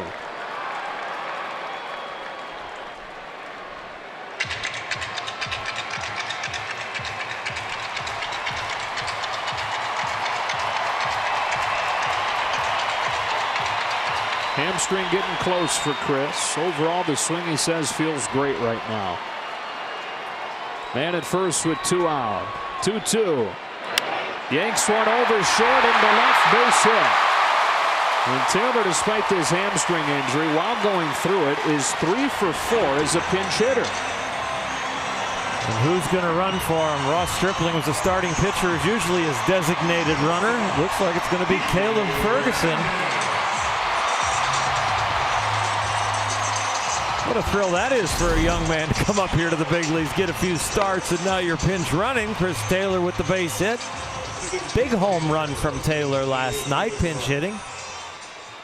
Is he 3 for 4 as a pinch hitter now since he went down with a hamstring? Lock in, Hershiser. Did you say it already? Oh, yeah. Oh, I like it. I'm so glad that we're getting those good facts out twice. I think they have the delay set on your headset tonight. You're going to hear it. It just might be another minute. Ball one on Kike Hernandez. There's an echo up here. Hernandez 0 for 2. With a good chance here on the 5th.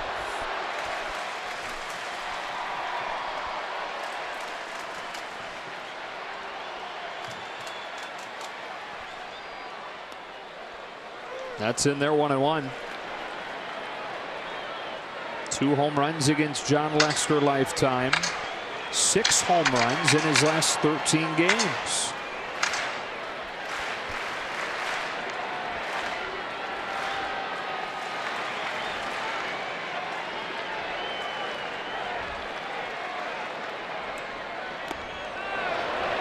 Able to lay off, 2-1.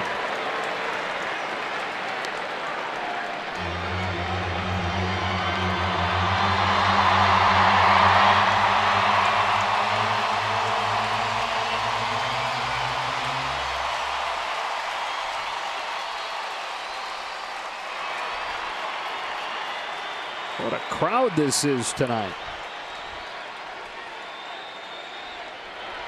Kike Hernandez looks at strike 2. There's that wide strike from Bill Miller. Left-handed pitcher, right-handed batter.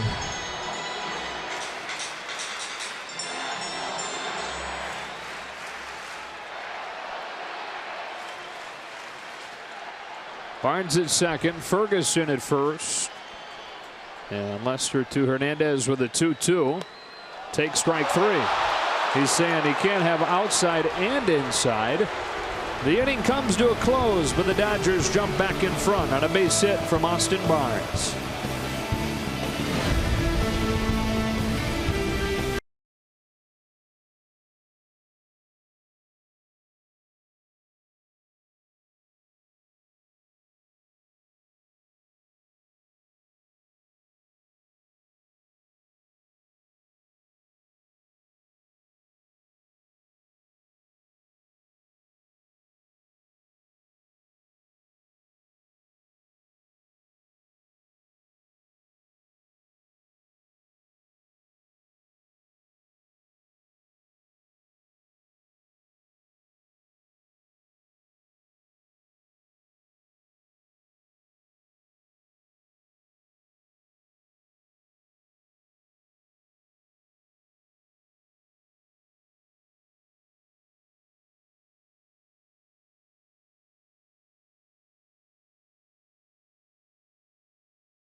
BMW centers. Hurry in today for the BMW Summer On Sales event for exceptional offers. Details at SoCalBMW.com. And by Carl's Jr., the tempting El Diablo Thick Burger is returned to Carl's Jr. Pick it up before it's gone.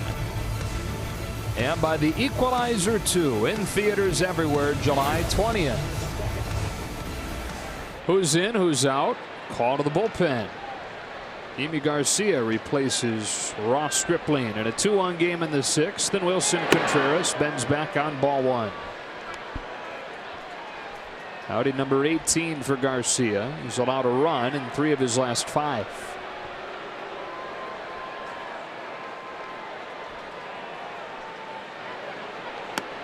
Curves one in for a strike, 1-1.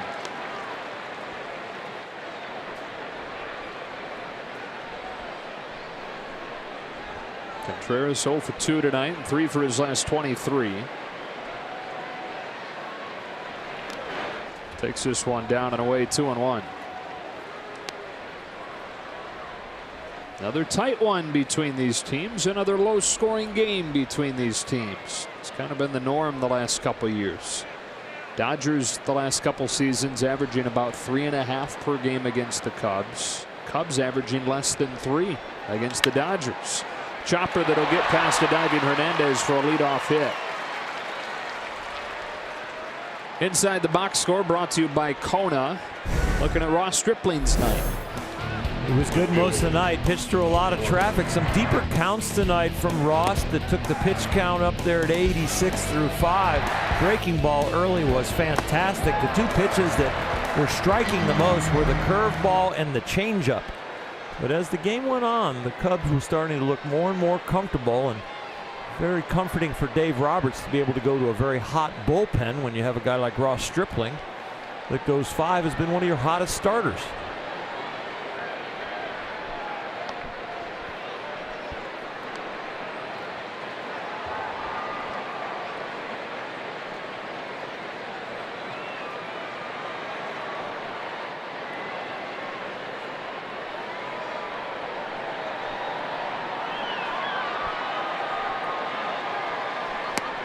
Schwarber swings and misses, and it's 0-1. Bullpen has been a big part of the turnaround. Dodgers 16-5 in this month of June. That's the best record in baseball.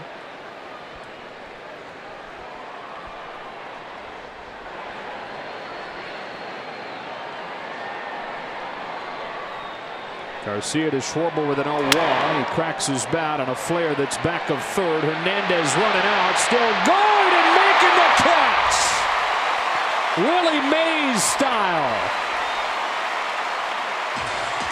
Matt Kemp with a big congratulations, because he knows if that ball falls in, it was up there so high, probably the left fielder should get it. Matt didn't break soon enough, but Kike covered some ground. He's not yelling, "I got it." That's just his way of concentrating when you're running backwards and going to catch it like Willie Mays. What a play by Hernandez. He continues to dazzle defensively at short. Schwarber the first out of the inning. Ian Happ the hitter.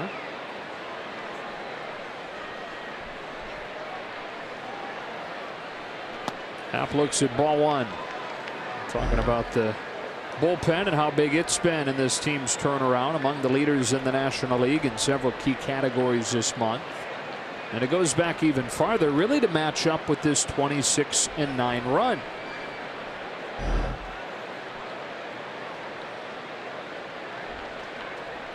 Happ hits a high line drive to right. Puig runs over, makes the catch. Oh, it gets by him.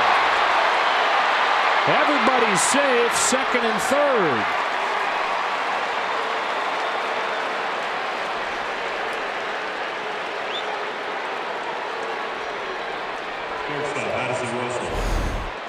What happened? Very odd for Yasiel Puig to miss a ball. Wow, it's the top of his glove. It's that height where it gets lost in the lights. But he didn't look like he lost it. Usually a guy loses it, they turn away from it a little bit. That might be just the rare occasion where he misses one. Garcia now trying to pitch out of a jam. Second and third, one out. Addison Russell hits a tapper left side. Hernandez has no play, and this game is tied. A game-changing defensive misplay from Yasiel Puig, and the Cubs waste no time exposing it.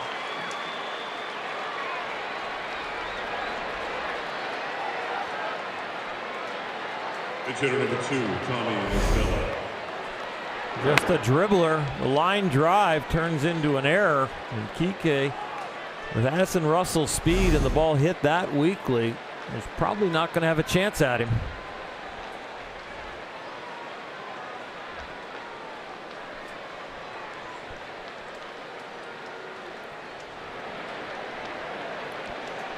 Talking about converting a double play, talking about first and third defense with the runners, and talking about settling down Yimi Garcia, saying, look, we got you here. Keep letting him hit it like that. We'll make some outs.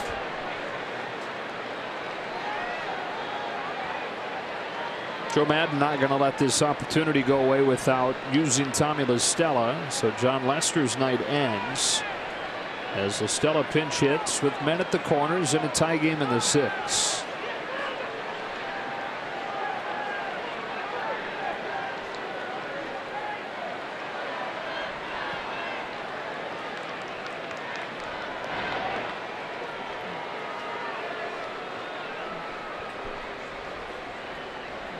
Dodgers, for the most part recently, have been really solid defensively.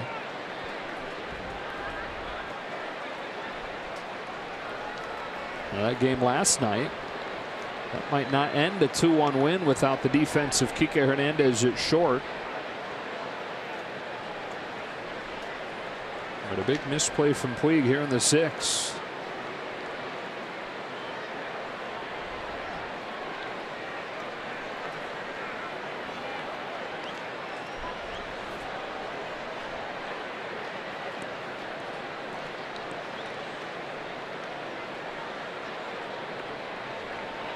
Final line on Lester.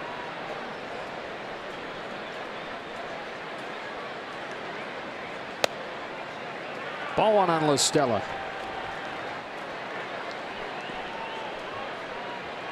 It's almost exclusively as a pinch hitter, those numbers. Really embraced that role.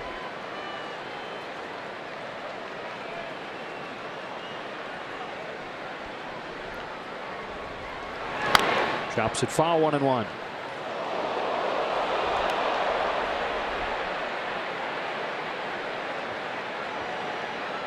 I think it got somebody in the camera well. Yeah, the moan from the crowd, and then your eyes go over there and you see the cameraman kind of stumbling a little bit. A couple people taking a look at him.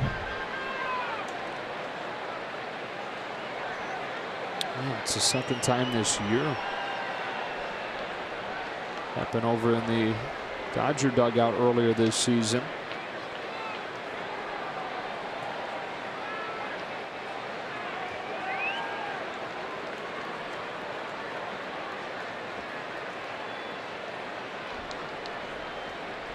Ball and a strike on La Stella. Swings and misses, 1-2. Yimi battling back right here. Fell behind, but he's doing a nice job not over pitching. Try and put him away here for a strikeout with only one out. Rescue that run at third, or the opportunity for them to get it in.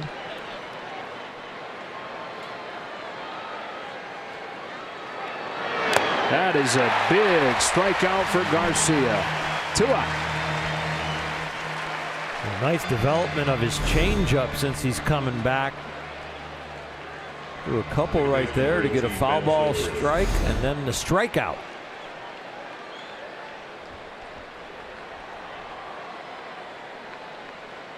And so it's up to Ben Zobrist. First and third for the Cubs, 2 gone, and a tie game in the 6th. Dave Roberts coming out. And perhaps making a change here.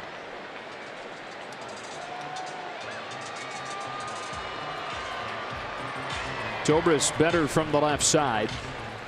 Dave Roberts Going to flip him around. Bring the lefty Paredes on to have Zobrist bat right-handed.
Mario 2, Day of the Soldado in theaters June 29th.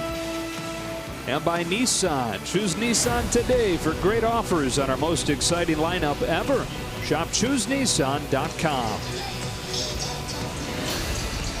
It is Edward Paredes in a 2-2 game in the 6th inning. Cubs with men at the corners, and Ben Zobrist will flip around and bat right-handed, with Dave Roberts choosing to bring the lefty on. Paredes has been a stopper in those 10 games. He's inherited 7 runners, and none of them have scored. Flipping Zobrist around to the right side. He's going to throw about 50-50 as far as fastballs and sliders. But if there was a left-hander up there, you'd see about 80% sliders. That's his out pitch. Second year in the majors for Edward. Debuted as a 30-year-old last year. Has really come on and turned into a guy Dave Roberts is trusting in bigger and bigger spots. This will qualify as a big one. The Dodgers winning the opener last night 2-1. Trying to make it 5 consecutive wins. 17 of 22 in June if they can do it tonight. Zobrist looks at strike one.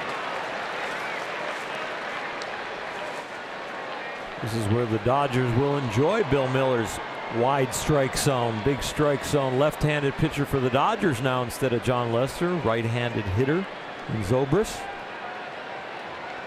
Down to 0-1. Checks his swing on a pitch low. Ball one.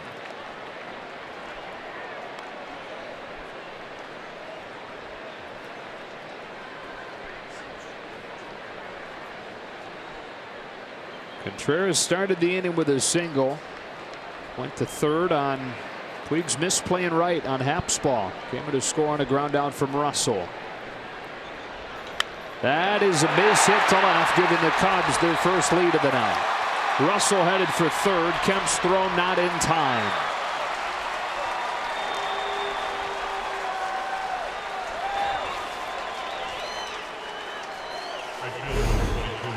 Well, they reversed the order. 3 sliders in a row, but the last one is the bad one, the one that's up. So you get a hitter and you teach him the spin and that the ball's going to break. He gets that spin, and then he gets a location he likes, that ball being up.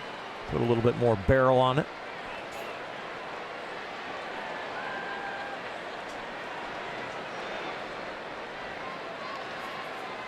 And the left-handed batting Jason Hayward, so Paredes stays in.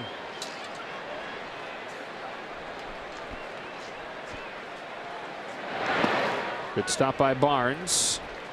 1-0.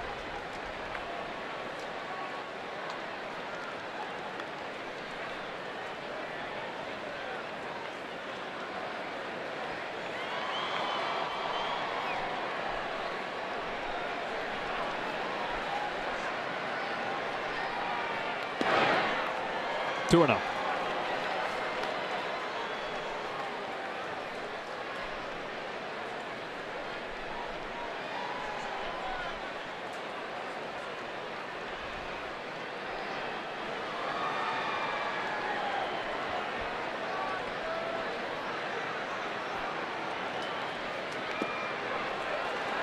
Struggling to find it here. 3 balls, no strikes on Hayward. Already 2 in the bank. First and third with 2 out, and Javier Baez due next.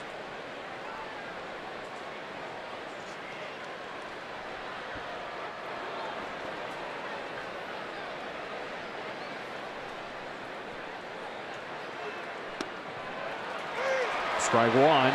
Hayward is already headed down to first.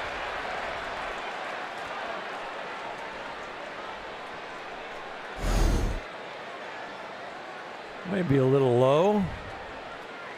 The reaction of Hayward might help the size of the strike zone. Not that it needed any.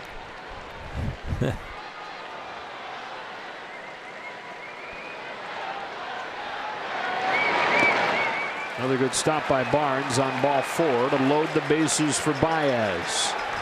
It was 3 for 3 tonight with a double, a single, and then in the 5th inning, a home run. He battled, he took the breaking balls away, didn't go fishing, and fought his way back into a count to pick on a high fastball.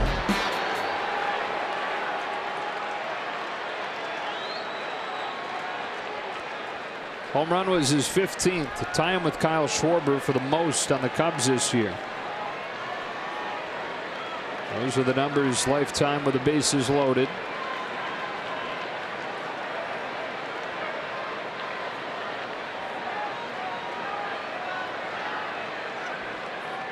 Paredes trying to keep it right here with a very aggressive Baez launching a high drive grand slam.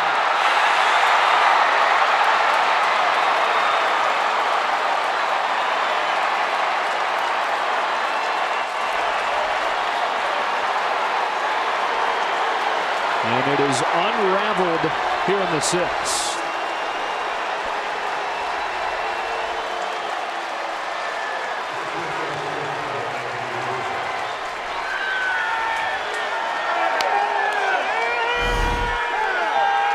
It's a fastball. It's the first one Paredes has thrown in this outing.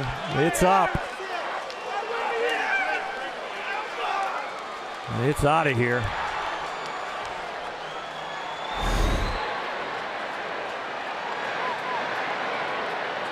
So the Cubs lead 7-2. And Rizzo takes a strike.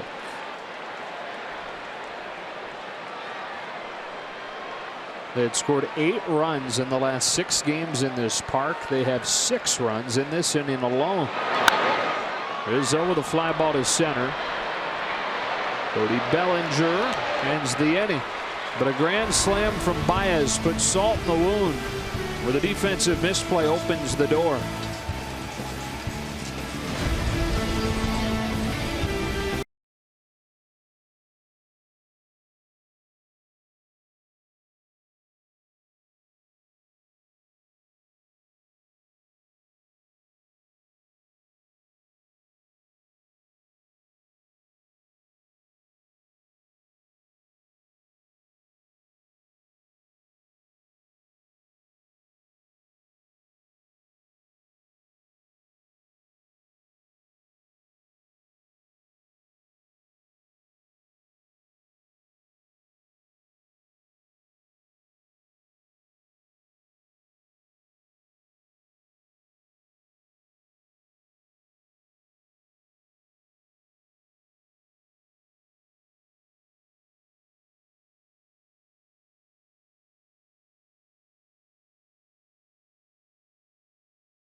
this one a grand slam, putting the Cubs in front 7-2. Into the Cubs bullpen, Steve Cishek to handle 2, 3, and 4 in the Dodger order. And a pen that was very good over the first couple of months has struggled lately.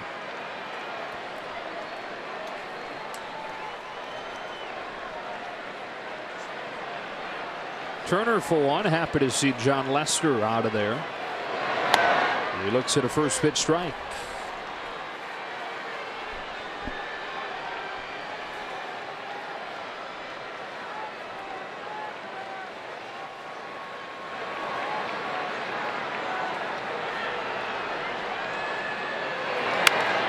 Ground ball left side.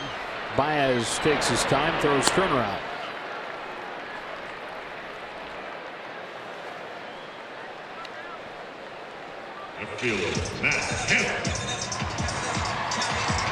Top 5 in the Dodger order, still looking for its first hit tonight. Bellinger has 2 hits out of the 6th spot. Barnes has 1 as the 8 hitter, and then Taylor pinch hitting in the 9 spot. Those are the 4 total.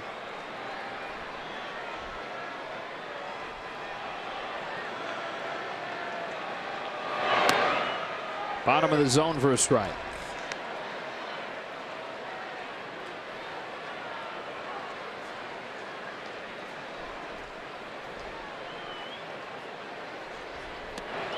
Oh, 2.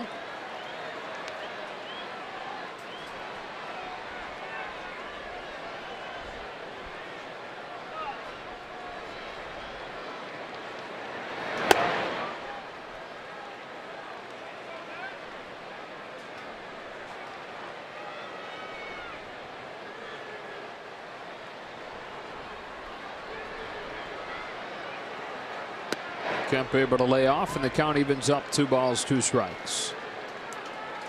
Cishek throwing that frisbee. Fastball slider change. That slider is kind of an optical illusion pitch when he's doing it right. Kemp digs it out, but it's foul. Get it down around 75 miles an hour if he wants. And that's a pretty big differential. 15, 16 miles an hour away from his fastball.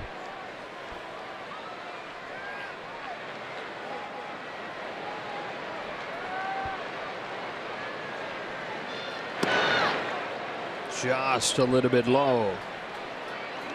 Full count.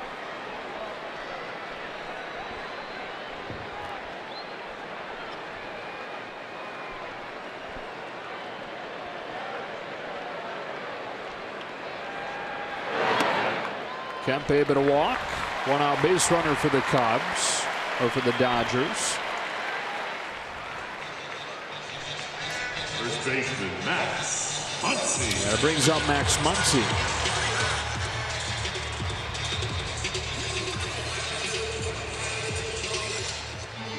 A lot of ways to pull back in this game, but if you're a Dodger and wore the uniform since about May 17th, usually get back into it with a home run. They're coming into the game, 19 of the last 23 runs for the Dodgers came off of homers.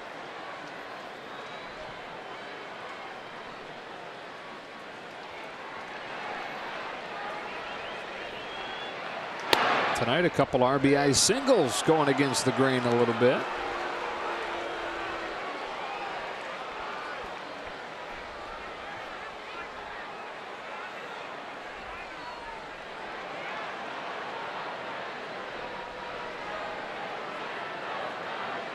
Kemp at first with 1 out, and an 0-2 to Muncy. Sails up and away for ball 1.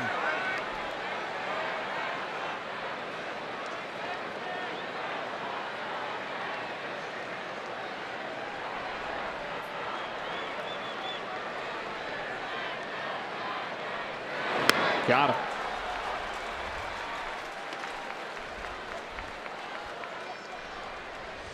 Working the top of the strike zone, working the bottom of the strike zone. One is hard, the fastball up, and the slider has been down. Cishek extra important for this bullpen these days because of the injuries they're dealing with down there, with no Brandon Morrow, no Carl Edwards. An elevated role for him. as he gets strike one on Forsythe. First season in a Cubs uniform. Fifth different team that he's pitched for in his 9 years in the majors. He's got nothing on Edwin Jackson, though. See, yesterday Jackson started for the A's, pitched well, gave up a run over 6 innings, and it was the 13th different team that he's pitched for. Ties him with Octavio Dotel for the record. All began here with the Dodgers' first few seasons of his career.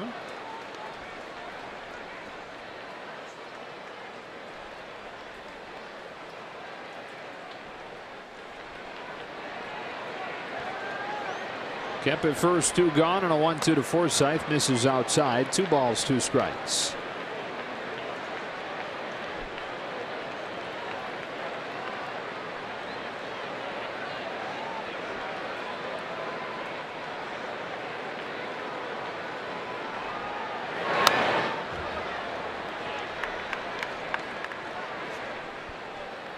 Whispers around the Cubs organization that Brandon Morrow will return tomorrow.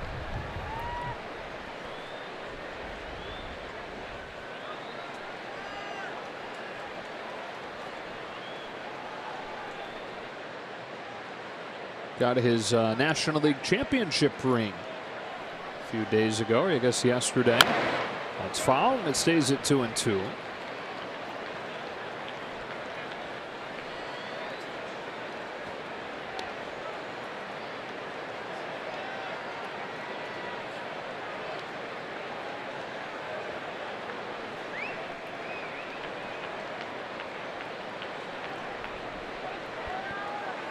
Cishek to Forsythe with a 2-2, and he got him swinging to finish off a scoreless 6. To the late innings we go with the Cubs in front 7-2.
Roberts mic'd up for us.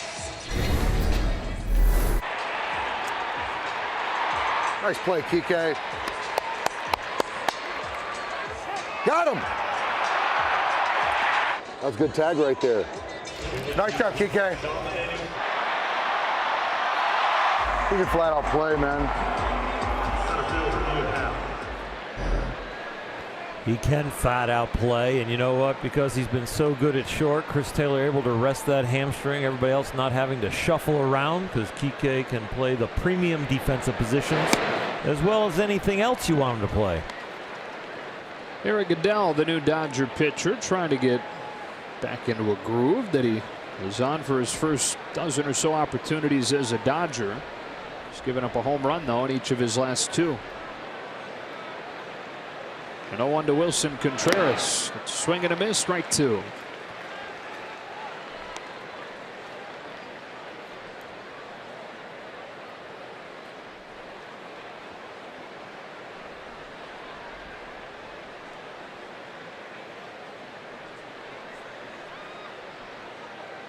Contreras started last inning with a single and was the first of the 6 Cubs that came in to score. Dribbles one foul by third.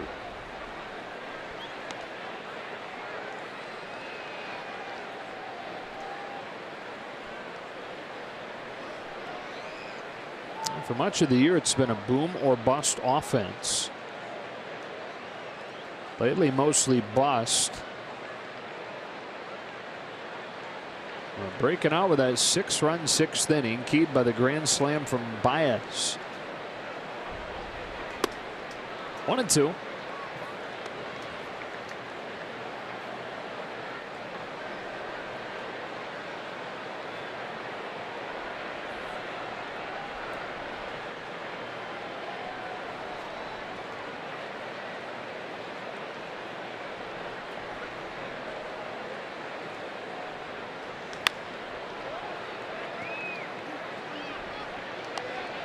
Contreras 26 years of age, and in his 3rd year, people rave about his love for the game, and something he showed right away when he got to the majors, but something he's been showing the Cubs since they were scouting him back in Venezuela.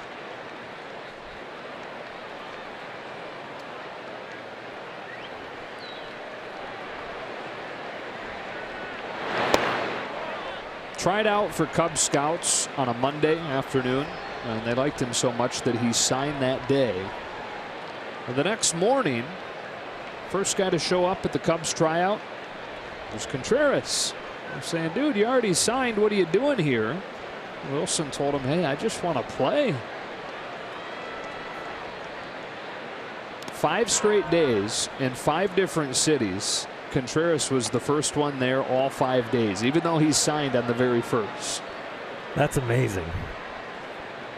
Didn't take any time to take a few days off or go around and say hey to some relatives and tell them the exciting news. Right. Celebration lunch or dinner somewhere? Nope. Wanted to play. Leading off this 7th with a walk.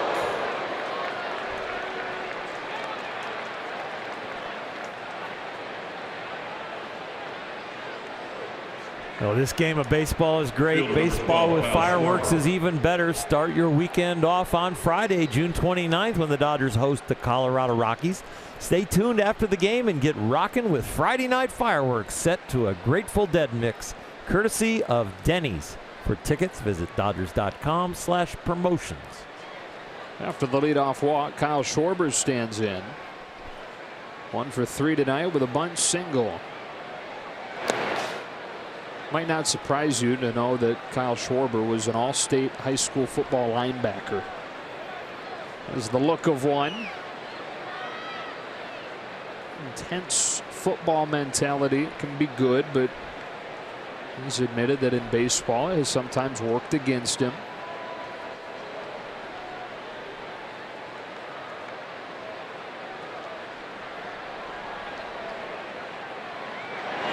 Especially so in Joe Madden's clubhouse and with the Cubs, there's very much a less is more kind of thing. They don't often hit on the field. More show and go philosophy than you hear with a lot of teams. And so that's something Kyle has had to adjust to.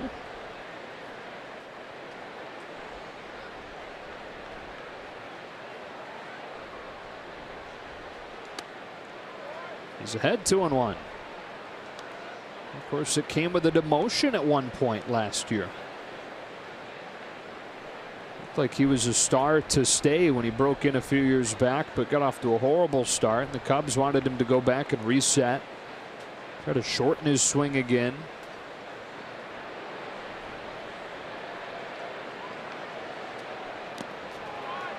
Kicks away from Barnes, but Contreras not going anywhere. So Kyle took his time, and they told him to. He made the drive down from Chicago to their AAA affiliate in Des Moines and immediately got to work.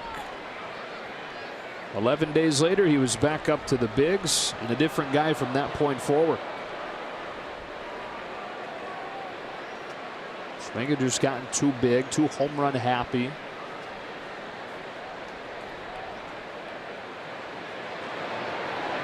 On this 3-1 from Goodell, he pokes it foul, and the count is full. Schwarber against Zach Godley. Football mentality on the mound. Well, he runs on and off and is very aggressive.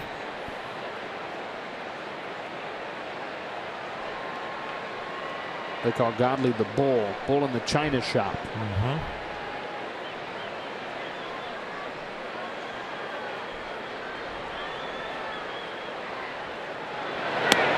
Schwarber looks at strike 3.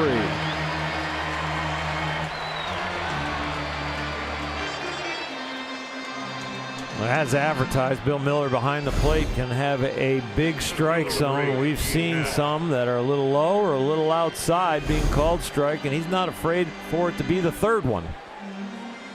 51-year-old Bill Miller drawing the ire of both sides at one point or another tonight. As Ian Happ comes up with 1 on and 1 out.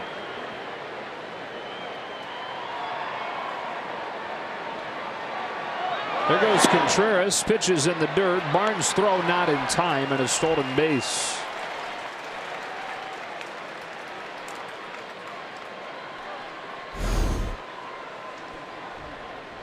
One catcher swiping a bag off another.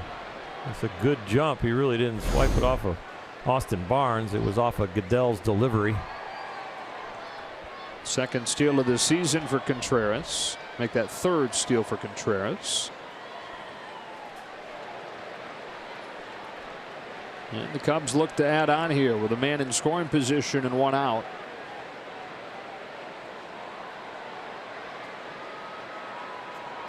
Goodell deals 1-0 and misses ball 2.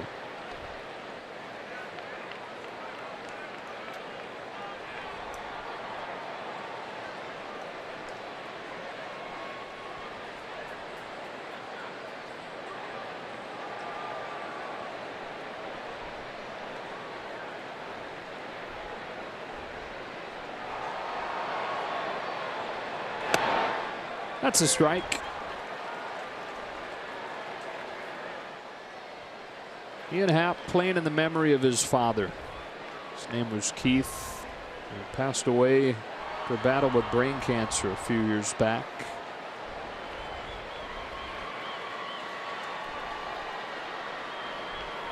.23-year-old in his second big league season hits it foul, 2-2.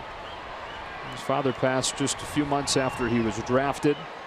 He said the 2 things that he carries with him from his dad that he learned first and foremost, they kind of work hand in hand: confidence and belief that he belongs. Something his dad always tried to instill in him growing up in Pittsburgh.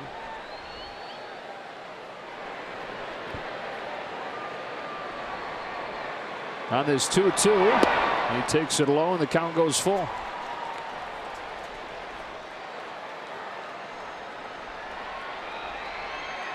Cubs are really high on him. Gifted athlete, gifted mentally.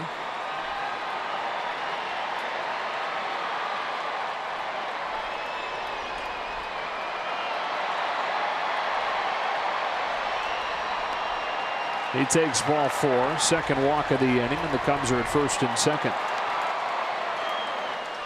That's something he can do. Those walks are part of his game. The average below 250, but the on-base percentage up there around 360. And he's been on base now 11 of his last 15 plate appearances. First and second for Russell.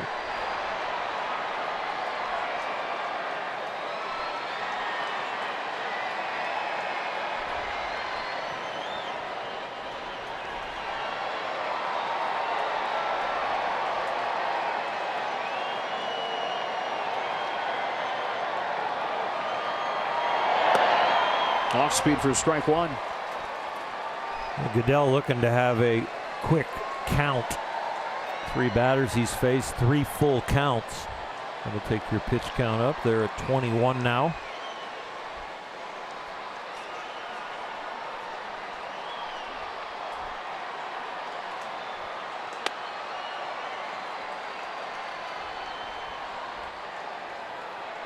Smooth sailing for Eric for a long time when he put the Dodger uniform on, but right now has hit a few bumps in the road, and we have not seen this out of him where he's lacked command.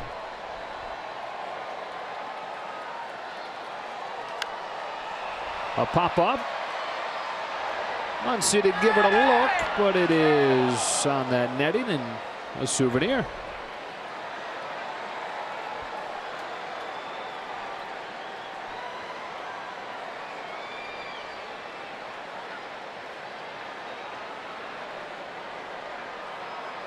Talked about many teams being connected to Manny Machado in some way. Well, the Cubs have been rumored to be interested. And Addison Russell is the guy that would be the odd man out if they made that deal.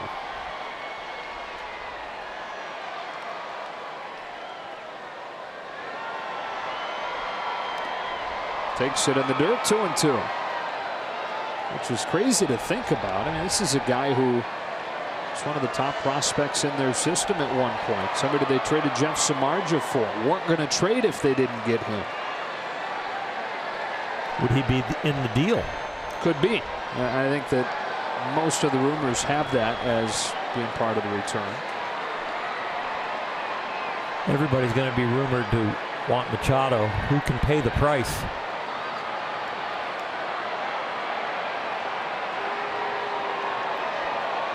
You'd be trading, in this specific example, 3 years of Russell for a half a season of Machado. It's not like Addison Russell is a bad player. It's a pretty good start as far as the return. Drives one the other way that sends Puig back. Shy of the warning track for number 2. I wouldn't think that it would take a whole lot more than that, just because of those few years of control. And you know, it's going to take a prospect or two. Sure, it's not going to be straight up Russell and Machado, but man, 2 months of Machado, maybe with the chance to have a leg up in negotiations with him being a free agent at the end of the year. Maybe it comes with that, but you don't know. Well, and if you win with Machado and he gets a liking to your organization and what you just did, he might want to stick around. Yeah. Fun memories, and why all of a sudden pack the family up again. Cishek will remain in the game to pitch, so he hits for himself and taps it softly to Forsythe at second, who feeds Hernandez. And Goodell able to pitch around some traffic in the 7th. We stretch in a 7-2 game.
Is brought to you by El Pollo Loco. Introducing new Loco Kickin' Chicken from El Pollo Loco. Fresh from the grill. Back in Los Angeles, glad you're with us. Dodgers trailing the Cubs 7-2. Cubs getting 6 runs in the 6th inning. And the Dodgers managing just the 2 runs on 4 hits tonight. Cody Bellinger has 2 of those hits and an encouraging sign, both line drive singles to center. It's what you look for in the cage. It's what you look for in the game. And he's staying on it. He's timing it up, and he's got a nice swing.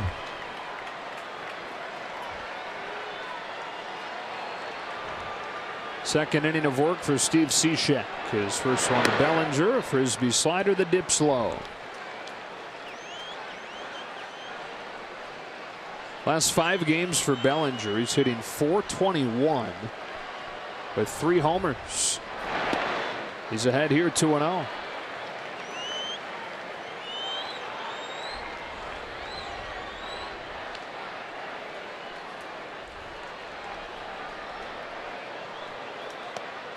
Three balls, no strikes.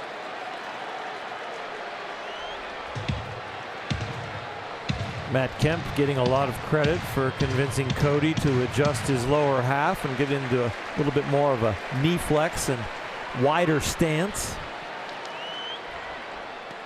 I think he was the final voice when Cody really went to the change.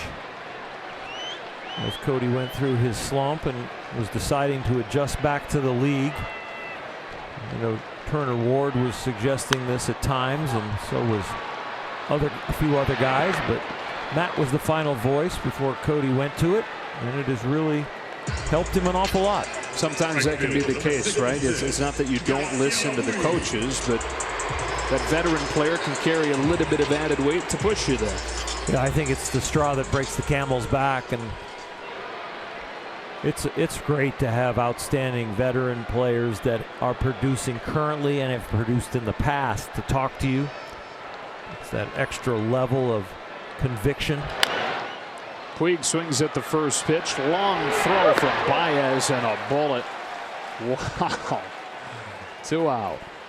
What's most impressive about that play is the quick exchange to the throwing hand and then not winding up. There's no crow hop here. It's just step and throw. A lot of guys will drop step behind, get a little momentum, and gun it over there. No, he's just so confident and accurate. I'll just let it loose from my back foot. 2 out for Barnes. Pinpoint strike 1.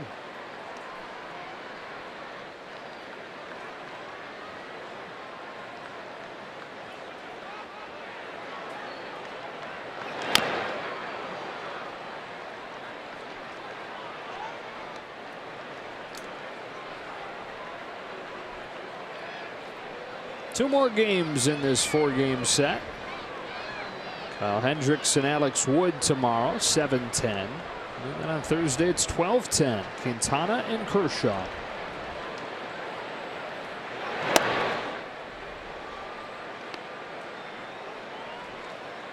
Packing all 7 of their meetings into a 10-day span. Cubs winning 2 of 3 last week. And they're trying to even this series up at a game apiece in this series.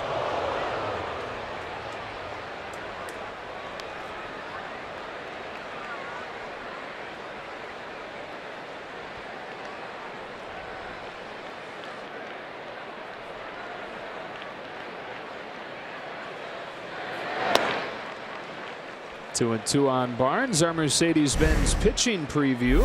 Looking a little more closely at tomorrow's matchup. Dodgers hoping Alex Wood can repeat what he did in New York. He's starting to have the same body language that he had last year, and pitch execution has gotten a lot better. So I expect Alex to be on his game tomorrow. 1-2-3 inning for Cishek.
And we check into studio for a preview of Access Sportsnet Dodgers, presented by your Southern California Ford dealers. All right, thanks, Joe. A disastrous 6th inning for the Dodgers, turning a 2-1 lead into a 7-2 deficit, Jerry. You know, physical errors will happen, but got to swing the bats later in the inning. All they need is another 4+1 game, right, Nomar? That's it. They're right back in this thing. Dodgers have some work to do. We'll see you after the game. Nomar casually plays it off like he wasn't a big part of that, like he didn't end it. The Dodgers don't turn this around, Joe. They can just play the 4+1 game in the post game and go over the highlights of that. That would be exciting to see again. I think Nomar would like that. And again, and again, and again. Daniel Hudson against Ben Zobrist, top of the Cubs order here in the 8th. Zobrist pounces on the first pitch and serves a single into center. His 3rd hit of the night, the Cubs' 12th. Number 22, Jason Hayward. You think they should instead just play all 59 innings of your streak on loop? No, I like watching the 4+1 stuff. That was an exciting game. Yeah, I don't really know why you're not all in on that. Well, it's just boring to watch zeros go up. Show the hitters. People like to watch hitting. I'm with you. It's all good. Yeah, I like it. They're back there in the studio kind of laughing at us right now. I know that. Jason Hayward is a bun-down foul. It's a big inside joke at the studio that anytime something happens that they say something in my ear. You know, we can always play the 4+1 game. I like it though.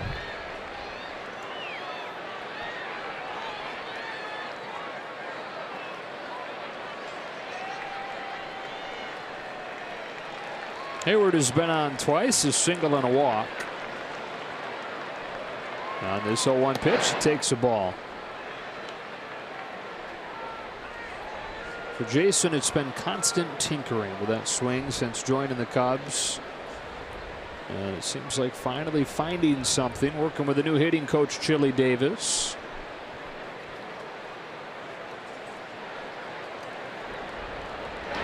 It's a big bouncer to second. Turner's over there, and he throws out Hayward. Brings up Javier Baez having a huge night, and our top-tier play of the game brought to you by Arco. His last swing produced a grand slam that took this from a 3-2 game to a 7-2 game. Got a double to right. He's at a base hit. He's at a home run to right and a granny to left.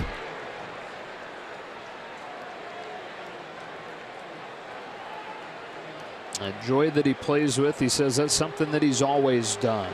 It's just that he's letting him show more and more as results have gotten better and better in his 3 years in the majors as a full-timer. Cuts and misses, strike one. Debuted when he was 21 in 2014. 3 home runs in his first 3 games. That included a game-winning homer in extras in his debut.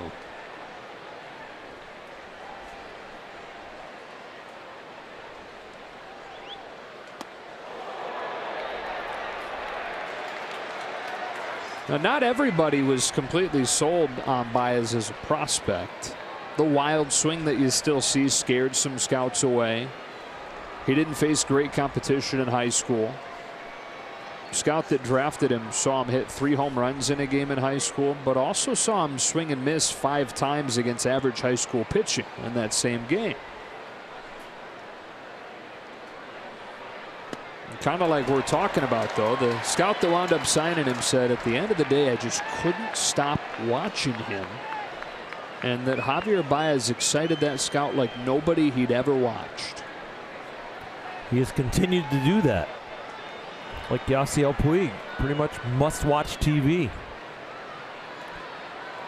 Doesn't do anything halfway. On a 1-2 pitch from Hudson. Chases one way up there for strike 3, 2 out.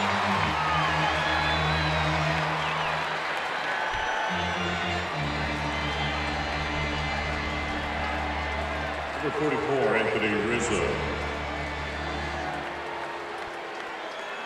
Up comes Rizzo.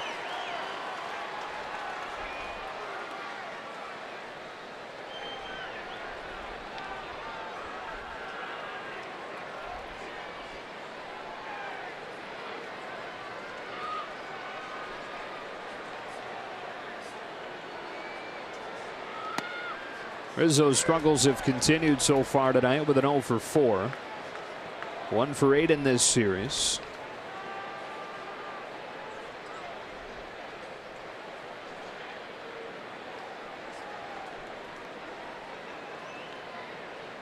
He's got Zobrist at second with 2 out and takes ball 1 high. It's a throw down from Grandal that hits off of the foot of Zobrist, who will wind up at third.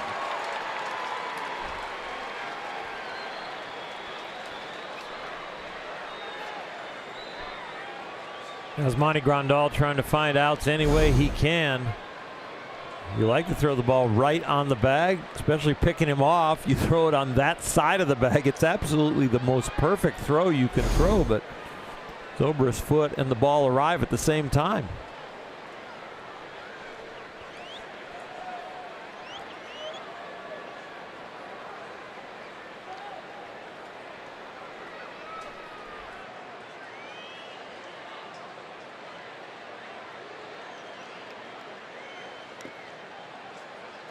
Two and one.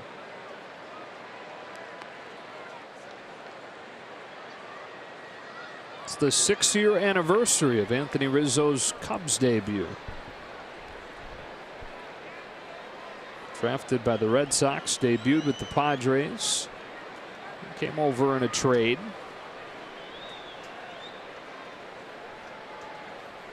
A man at third and 2 out in the 8th. He takes ball 3.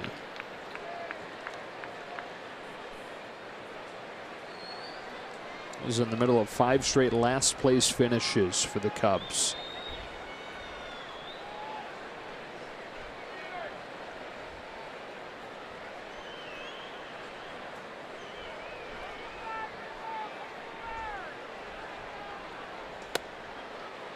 Ball 4.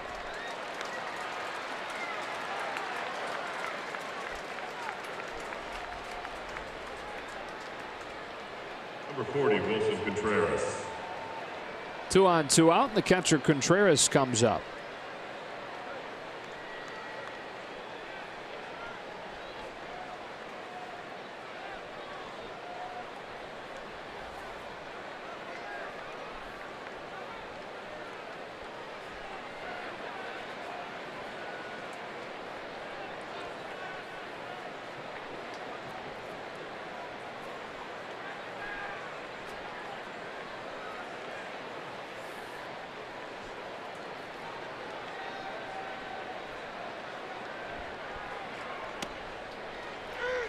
Wilson got married earlier this season, early May. The Cubs had a bunch of rainouts in April. Twice, a rainout moved a game onto an off day that he had his ceremony scheduled for. So May 3rd, when they actually got married, that was the 3rd choice.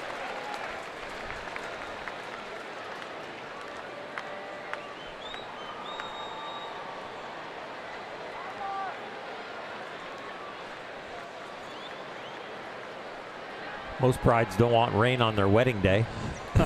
That's a different take on it. I'll just take no rain prior to the wedding day. Got his bat on it, flipped it into right, and an RBI hit for Contreras. Soberson to score 8-2. Although, don't they say rain on your wedding day is good luck? I think it's a thing. It sounds like something that I've heard. I don't think it makes for happy brides, but yeah, seems like something that was made up in order to help the brides feel a little bit happier. It sounds, yeah. 2 on 2 out for Schwarber. Good luck with that. Right.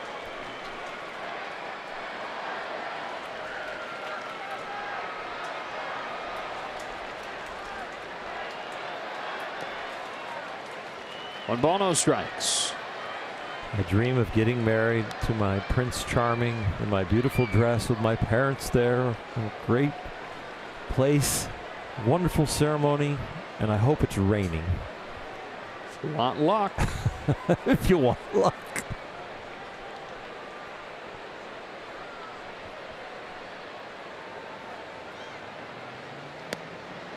Cuts and misses 1-1. And remind me that if the playoffs would have started today, that these two teams would be playing as the two wild card teams. So we start projecting how important the games against the Cubs could be. Our wedding talk reminded you of that? No, I was just oh boy. Fought off into center. Bellinger will put it away. Thank God the inning is over. Yeah, but we can talk about playoff picture when we come back. It comes up 8-2.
This game goes to the bottom of the 8th. Brian Dunsing is on the pitch for Chicago. Against Yasmani Grandal.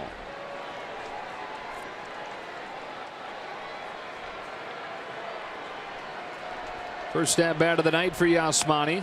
Begins with a breaking pitch for a strike. He, on the travel day from Chicago to New York last week, started feeling a little bit under the weather and came down with a very bad stomach bug. So he's up all night Wednesday night into Thursday morning. Spent his off day in New York at the hospital getting an IV, getting on antibiotics, and has felt miserable really until today. Made a big jump over the last 24 hours. But he started yesterday, started a couple games over the weekend. Borderline violently ill. In the game yesterday, still felt miserable and caught all 9 innings. Said during Kemp's AB yesterday, the 14-pitch walk, he was thankful for every one of those pitches that the at-bat went further because he was just trying to get up enough energy and felt completely fatigued. Stomach still really hurt. Life of a catcher is supposed to involve bruises and foul tips and little nagging injuries. That's not necessarily supposed to be part of the job description, though. It's down on strikes for the first out of the 8th.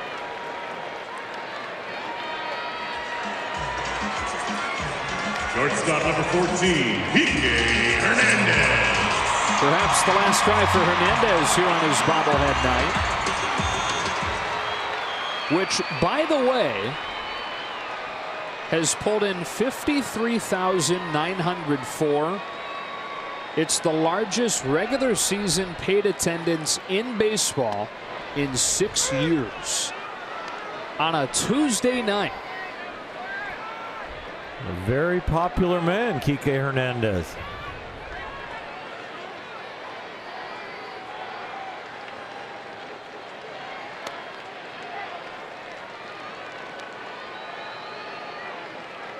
He sure is. I mean, he is as popular as they come.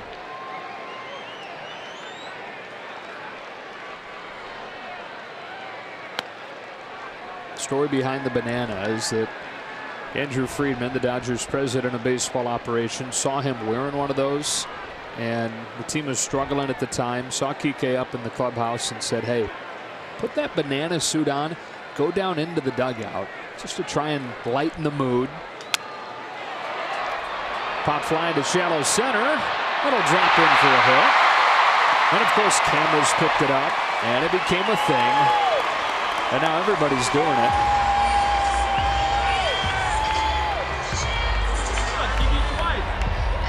Number 10, Justin Turner. His humor was a serious thing, but now everybody's taking his ability as a serious thing.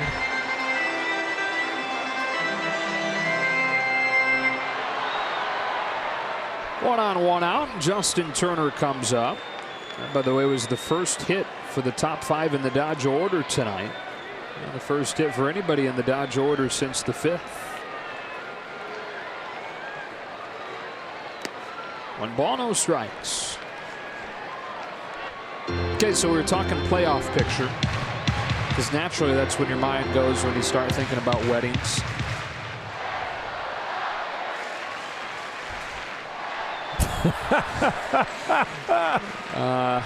I wish we would have been on camera down in the lower third or something right there. I was hoping you would react. I did, yeah. But it was a wink and a nod. But you said it, the Dodgers and Cubs entering the day would have been the 2 wild card teams. Not where either one of them wants to wind up, both with sights set on repeating as division champions, but signs of the progress the Dodgers have made since sitting 10 games below 500, way out of first place in mid-May. It's been a steady climb. It was aided by big slumps from San Francisco and Arizona. But it feels like something they can sustain. I think they're going to continue to improve as the year goes on. Of course, we're watching the rotation now get healthier. We've seen the bullpen respond to their difficulties early on. I know it's been a tough game tonight, but you got to give them a mulligan every once in a while. 4-pitch walk for Turner. First and second with 1 out.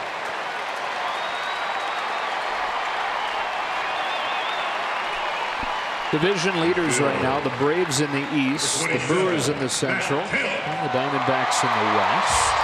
Madden comes out. Looks like that may spell the end of the night for Brian Dunsing. And the other teams right now in the wild card picture: Philadelphia, Washington, St. Louis, San Francisco on the fringes of it. Still with a long way to go. Back into that bullpen with Anthony Banks.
Syndergaard has been very good this season. On for the 10th time. He's got a sub-1 ERA. The Dodgers trying to inch closer, down 8-2 in the 8th inning, but 2 on with 1 out. We're talking about the playoff picture, and it's ridiculous to talk about the playoff picture at this point, it feels like, but boy, we are getting close to the halfway point of the season. Here's what it looks like right now. Those are the 3 divisions, the top few spots in each. And the Dodgers and Cubs right now would be the 2 wild card teams. So the 2 teams that met for the National League Championship Series, still trying to fight their way back towards the top of their respective divisions. Kemp with 2 on and 1 out. All 3 divisions, I'll still pick somebody that's not in first to win it. I tend to agree with you. Probably would pick the 3 teams you would have picked preseason, right? Yep, I think we're going to return to those areas with Washington, Los Angeles, and the Cubs. Ball on a strike on Kemp. Although Washington lost again today. 2nd day in a row that a Rays pitcher has taken a no-hitter into at least the 6th against the Nats. They beat Scherzer. 2-1. Scherzer gave up a run, I think, in the 1st inning. It held up. Right.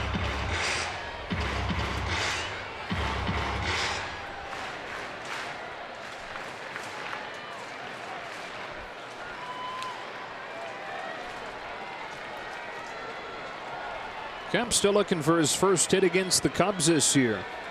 Be a good spot for it with 2 on. Grounds it foul, and it's 2-2. This little slump that he's in kind of began at Wrigley Field last week and is now 0 for 15 against Chicago.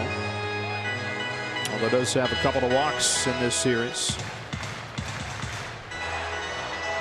A stretch that he was bound to go through at some point. He'd been pretty much slump proof over the first 3 months.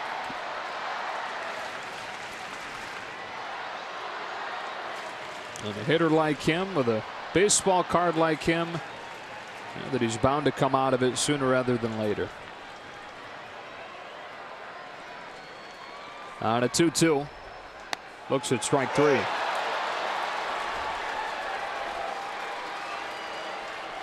Both teams have struggled with the strike zone tonight. It has been big. This one looks a little off the edge of the plate.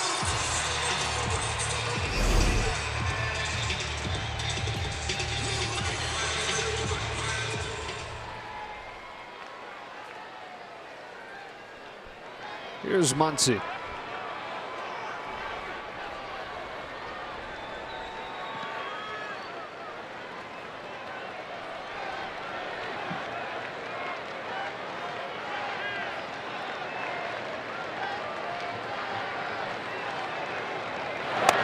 No longer a surprise when Muncy is in there against a left-handed pitcher like he was tonight against John Lester. And I asked him, did you ever face Lester when you were in Oakland? And he said, I didn't really face lefties in Oakland. So we checked just to see how many opportunities he did have. He was 0 for 7 against left-handed pitching in his 2 years there. 7 ABs against lefties. Taking advantage of another opportunity here in Los Angeles.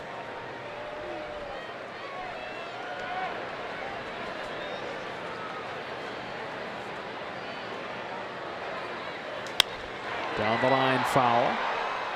Coming into tonight had 37 at bats against lefties and hitting .297.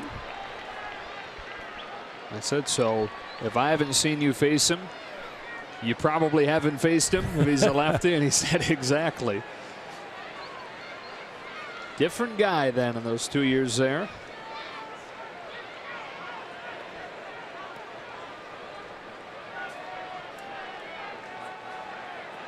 Hitting cleanup for the top team in the National League in June tonight.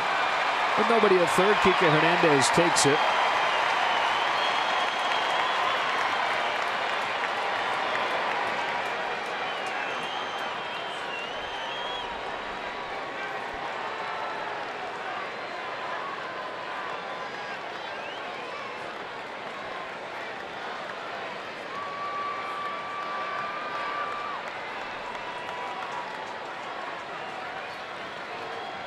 On a 1-2, Muncy takes it in the dirt. It gets by Contreras, and Hernandez taking that empty base.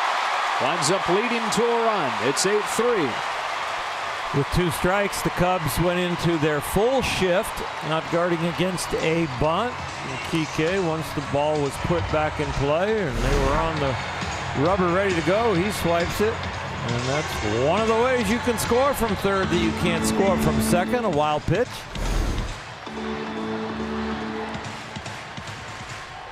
So a hit and a run. Kike's bobblehead night. 8-3 score. Turner into scoring position.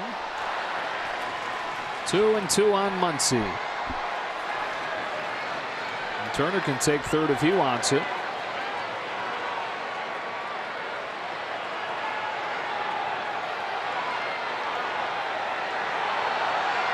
He does on ball 3.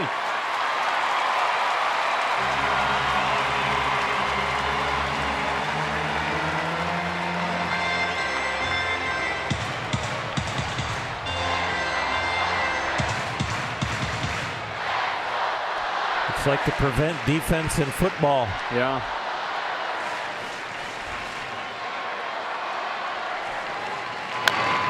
Muncy fouls it off his foot.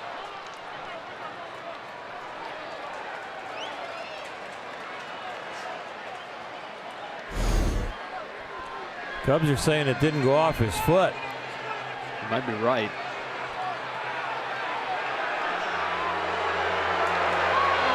What do you think? It's going to be tough to change. It looks like the pain, he does not. I don't think he's faking that. On the way up, ball hits the ground first and maybe on the way up. If not, he did his best Derek Jeter imitation. Yeah, if that indeed did not hit him, that's a really good sell job.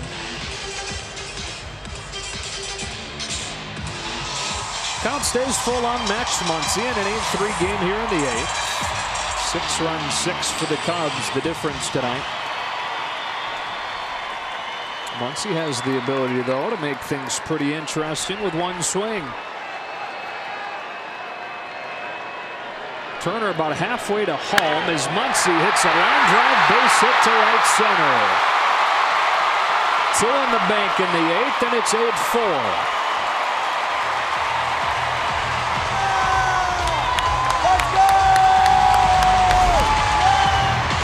They're not there yet, but they're closer. Good piece of hitting, high and away fastball, able to get underneath it enough to hit that line drive.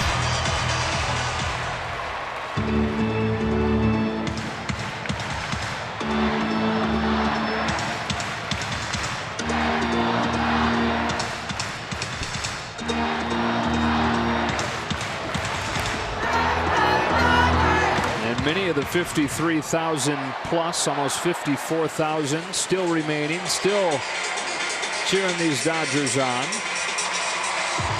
As Logan Forsythe comes up with 2 gone in the 8th. The lowest first pitch swing percentage in baseball. Wouldn't this be a good time to attack a first pitch fastball, make this a 2-run game?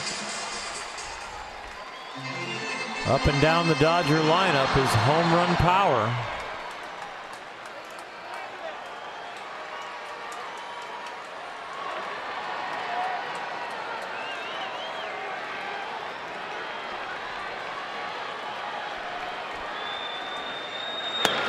Strike 1 and a fastball down the middle.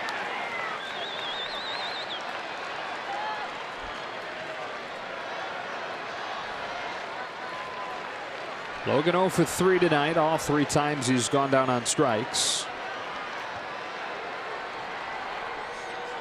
Here he takes it in the dirt. It's 1-1.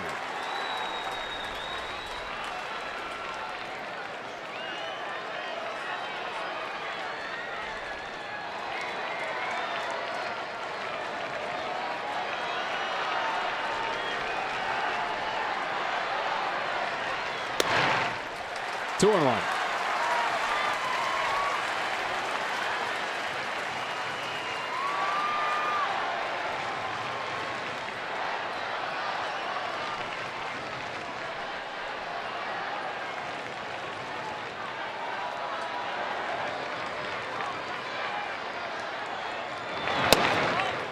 Tails in there for strike 2. Double-barreled action in the Cubs bullpen. Strop and Wilson.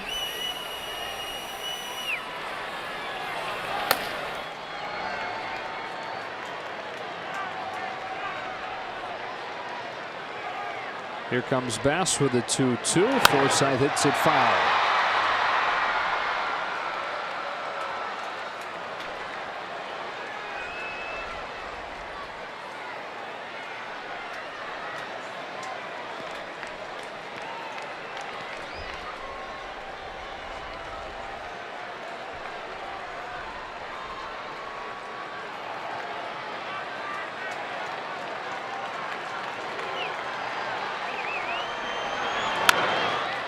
Bouncing ball to short. Addison Russell feeding Ben Zobist and the inning. But the Dodgers get a couple, and as we go to the 9th, it's 8-4.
The Cubs order coming up.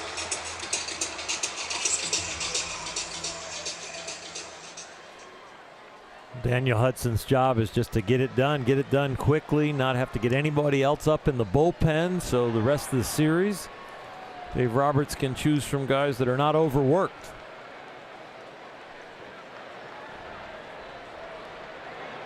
Ian Happ leads the inning off. He's reached 3 more times tonight. He's reached in 11 of his last 15 plate appearances.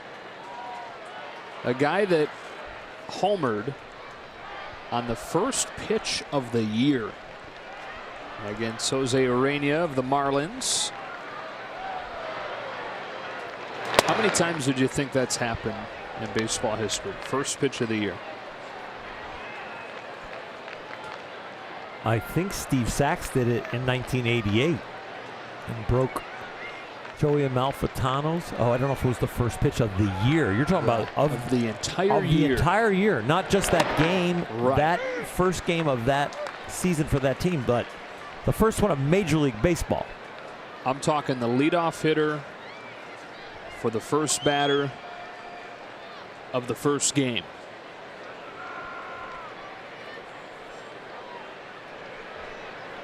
I don't know.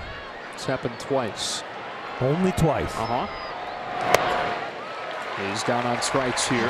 Dwight Evans did it off Jack Morris at Tiger Stadium in 1986. Okay. And then Happ did it against Urena this year. He then went into a 4-for-31 slide and admitted that he got a little bit homer happy, diminished playing time. He's been better lately, and role increasing again. Cubs being very patient with him, and for good reason. He's just 23. An enormous potential. One out, Addison Russell. Got locked up on a fastball that was at him. Strike one.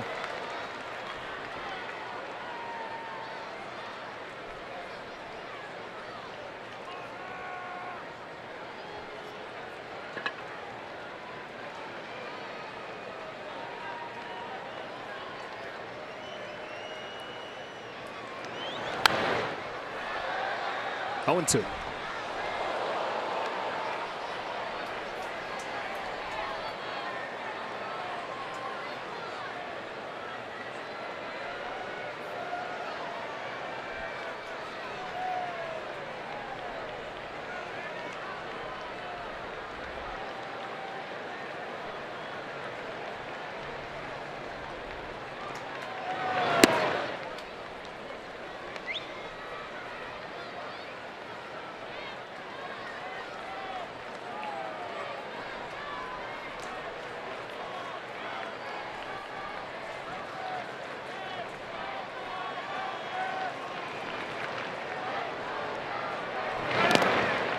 Count evens, 2-2 on Russell.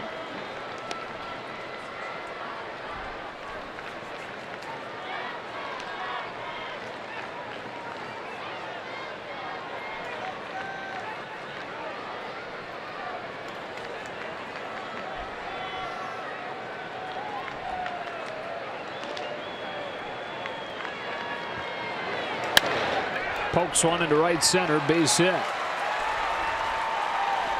Russell holds on with his single. His 3rd hit of the night. Center fielder number 5, Albert Almora Jr. And a hit in the pitcher's spot is Albert Almora. Cubs offense has been really quiet here in Dodger Stadium for a long time, but they could take this game and build some confidence for the rest of this series.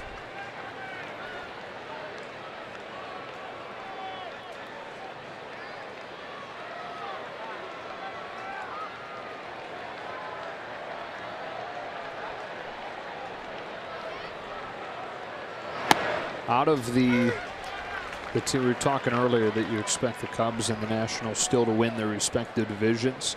We've now seen both those teams. You've seen Arizona. So out of those 3, do you have one that stands out to you as the scariest in a postseason picture? I think of Max Scherzer. Right. Yeah, I think of Scherzer and that rotation in Washington. Strasburg's throwing the ball right. I think the Cubs are going to probably look for a starting pitcher. Diamondbacks might be looking for one too. Dodgers probably look for some bullpen help, maybe. Unless some of the healthy starters can be moved down into the bullpen late. Russell going to run. And he's stolen it easily. Almost overslid the bag, but Adam Porter says that he stayed on there. One part of replay I'm not a big fan of is how we watch runners at full speed slide in there, which is a very exciting play, and I don't want to take away from a runner's speed and using all of his abilities to go into a bag, and then he's got to slide and make sure he stays completely on. I think it's something they should look at. That if you don't make an attempt to go to the next base, so right there, you don't make an attempt to go to third after being safe and stealing it, I don't think you should be called out if your pop-up slide brings you barely off or you slide barely and your toe hangs off. Almost just like at first base. At first, you can't be tagged after running by the bag unless you attempt to go to second. So let him use all his speed to try and steal that base. If he slides with his feet, a lot of times it's really hard. You're to stay completely on it the whole time, and you go head first and you've used that great speed. Sometimes you slide by like that. Almora with an opposite field pinch hit single. Russell coming in. Puig throws up the line, and the Cubs have taken a run back. They lead at 9-4.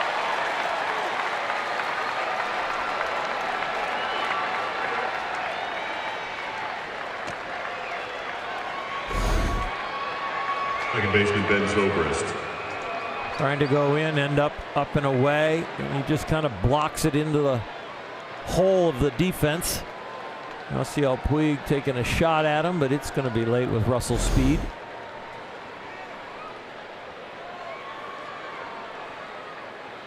Well, part of the issue for the Cubs with the downturn in offense recently has been too many strikeouts, but tonight half of their 15 hits have come with 2 strikes. With 1 out, Ben Zobrist. Foul, strike 1.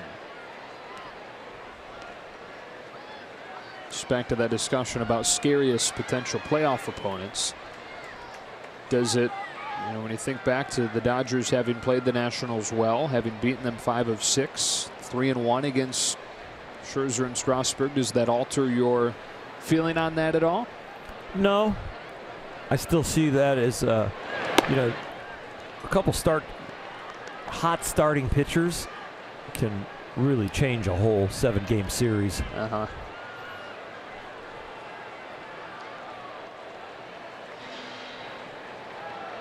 Let alone a 5-game series. Well, that if you match up there, you only need 1 there.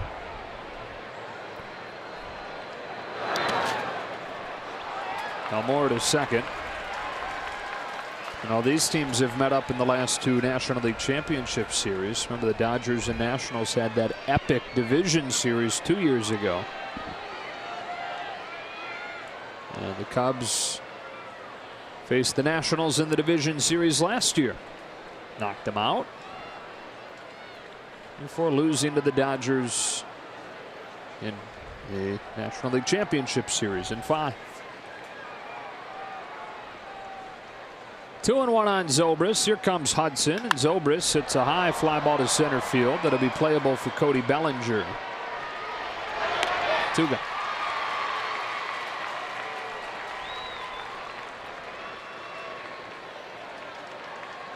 And who knows? I mean, the answer to those questions partially could be determined by what happens at the deadline.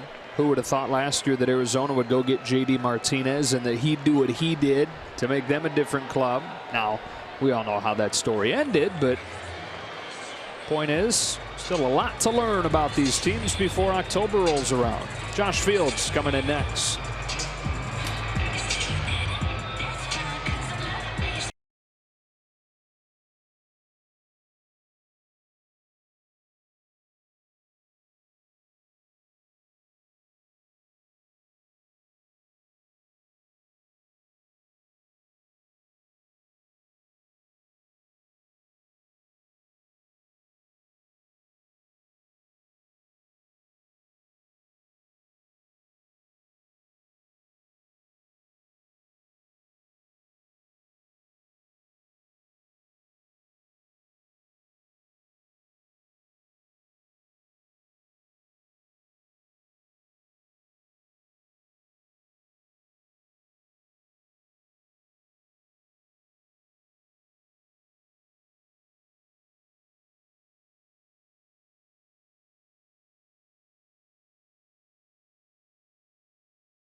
Keyed by the 6-run 6. Dave Roberts and Rick Honeycutt just trying to divvy up the workload to get to the end of this game so that each individual arm in the bullpen doesn't get overworked.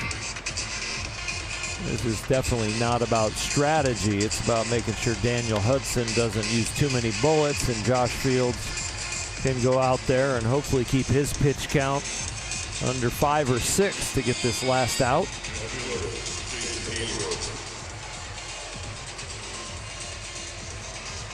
Fields to face Jason Hayward. The man at 2nd and 2 out.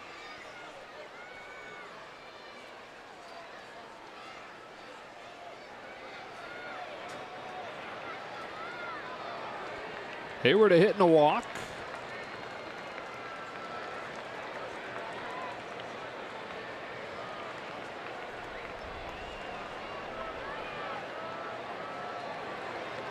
'28-year-old takes the first one on the inside corner for a strike. 9th major league season for Jason. Atlanta, St. Louis, and now in his 3rd year with the Cubs.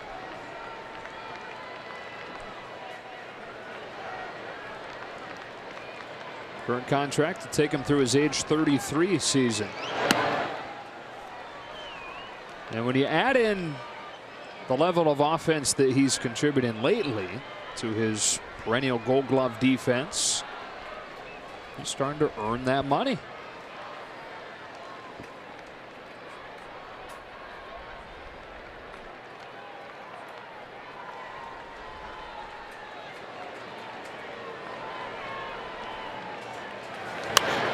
And really, I think at this point, with as much as he's struggled his first 2 years with the Cubs, they'll take league average offense from him.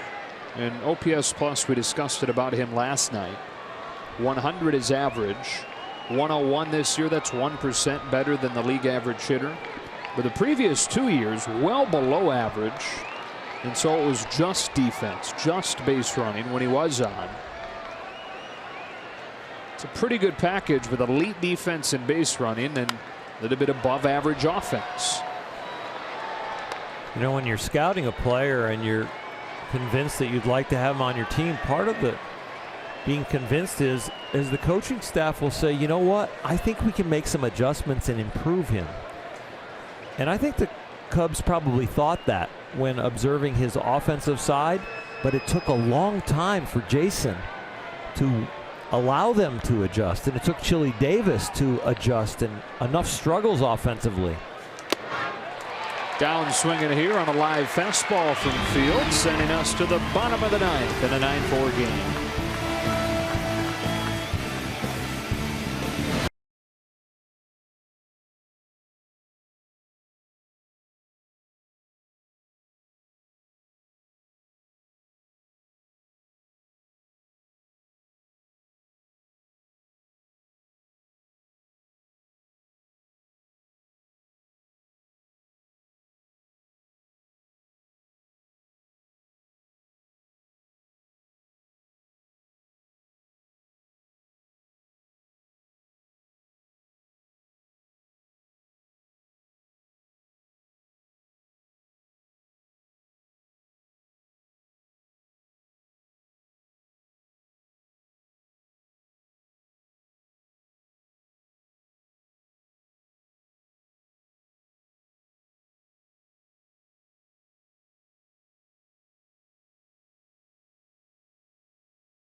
Deadline last year from Detroit.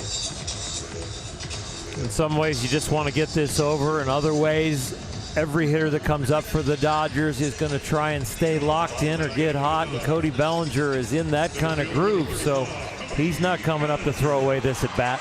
2 for 3 tonight with a pair of singles. The Dodgers have not homered tonight, and if that holds and this score holds, look what the record's going to be when they fail to homer. They fall to 0-4, 16-2 when they hit at least one.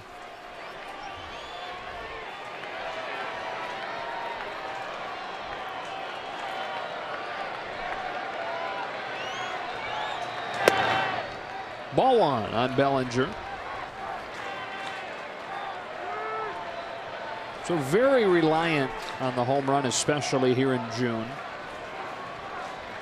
Similar when you look at it to what they were last year. They hit a lot of home runs. They're a very large percentage of the runs from homers. Simply because you look up and down the lineup and there's not really any holes as far as home run production. You got a bunch of guys who you figure you're going to get double-digit home runs from.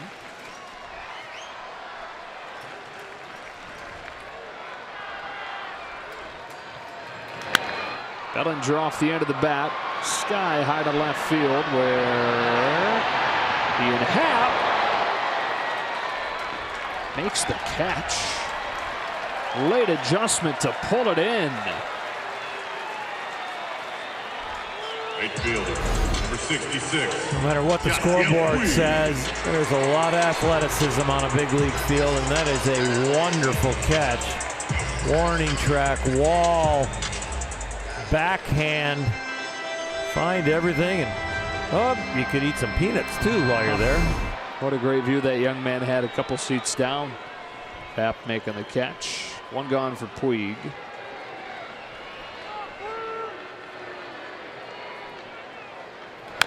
Strike one. You mentioned the Dodgers' power throughout the lineup. The only team in the National League with 6 guys in double figures for home runs, and you've also got on the verge Chris Taylor and Yasiel Puig at 9. So that stretching of the lineup and everybody hitting for power is something that they probably going to keep up all year. And then you just hope that the runners in scoring position stays a little more consistent. They've been on a roller coaster as far as that goes. Struggled early on. Got very hot at the beginning of this 26-9 stretch, but lately have struggled again with runners in scoring position, and that's where you see the home run reliance go way up. Well, they do, they start getting men on and hitting home runs. A lot of these home runs have been solo shots too, so the run production could really jump.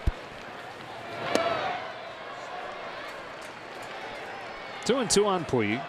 If you wanted one thing or the other to happen, hitting with runners in scoring position, just the base hit or the gapper compared to home runs with men on, I think as a championship team, you'd rather take the runners in scoring position. Batting average to go up. Just when you're thinking about crunch time in the postseason, hitting the home runs may win you 100 games, but what does it look like when you're facing the very best pitchers? Yep, one's a marathon and the other one's a sprint. And a lot of times in the sprint, in those tight games, contact and driving those runs in when they're available is going to be the key.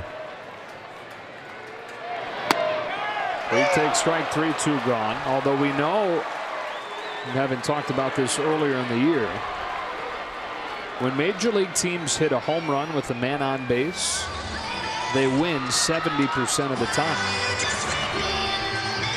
Be interested to see, how you would, what would be a comparison that you could do if John Peterson gets ready to bat here? Would it be 500 or better in a game with runners in scoring position, or 300 or better?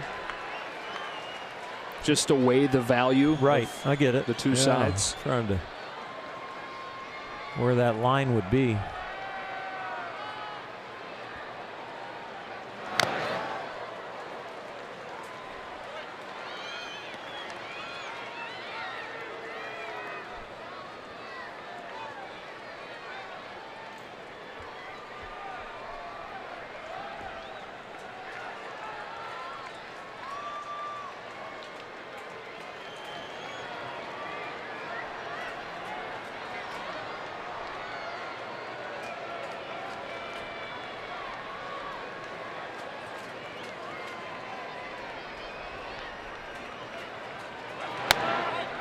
Oh, 2 on Jock. Game 3 of this series tomorrow, same time, same place. It'll be Alex Wood for the Dodgers trying to build off of a really nice outing in New York. Kyle Hendricks for the Cubs before they wrap it up Thursday afternoon at 12:10 Pacific. Jose Quintana for the Cubs and Kershaw for the Dodgers.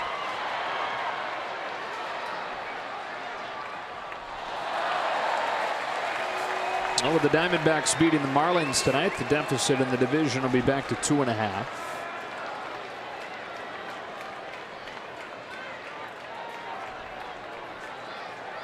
The Brewers won tonight. So the Cubs looking at the same deficit in the Central. 2.5 games. Another 0-2.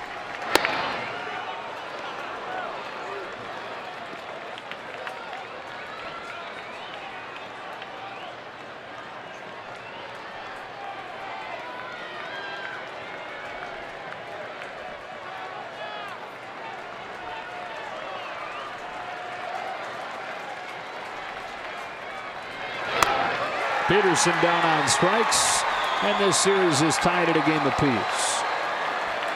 Well, a couple of streaks end here tonight. The Cubs don't lose 6 in a row, and also the Dodgers don't win 5 in a row.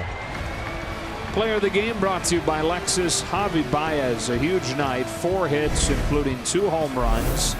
A solo shot in the 5th inning to the opposite field that tied it at 1. And then an inning later, a grand slam. So 2 home runs, a double, and 5 driven in for Baez, who played some nice defense as well. And after winning 2-1 in the opener, the Dodgers dropped Game 2 9-4. For Earl Hershiser, Alana Rizzo, and the rest of our crew, Joe Davis saying so long from Dodger Stadium. We'll be back for Game 3 tomorrow at 7. For now, it's Access Sportsnet Dodgers, presented by your Southern California Ford dealers.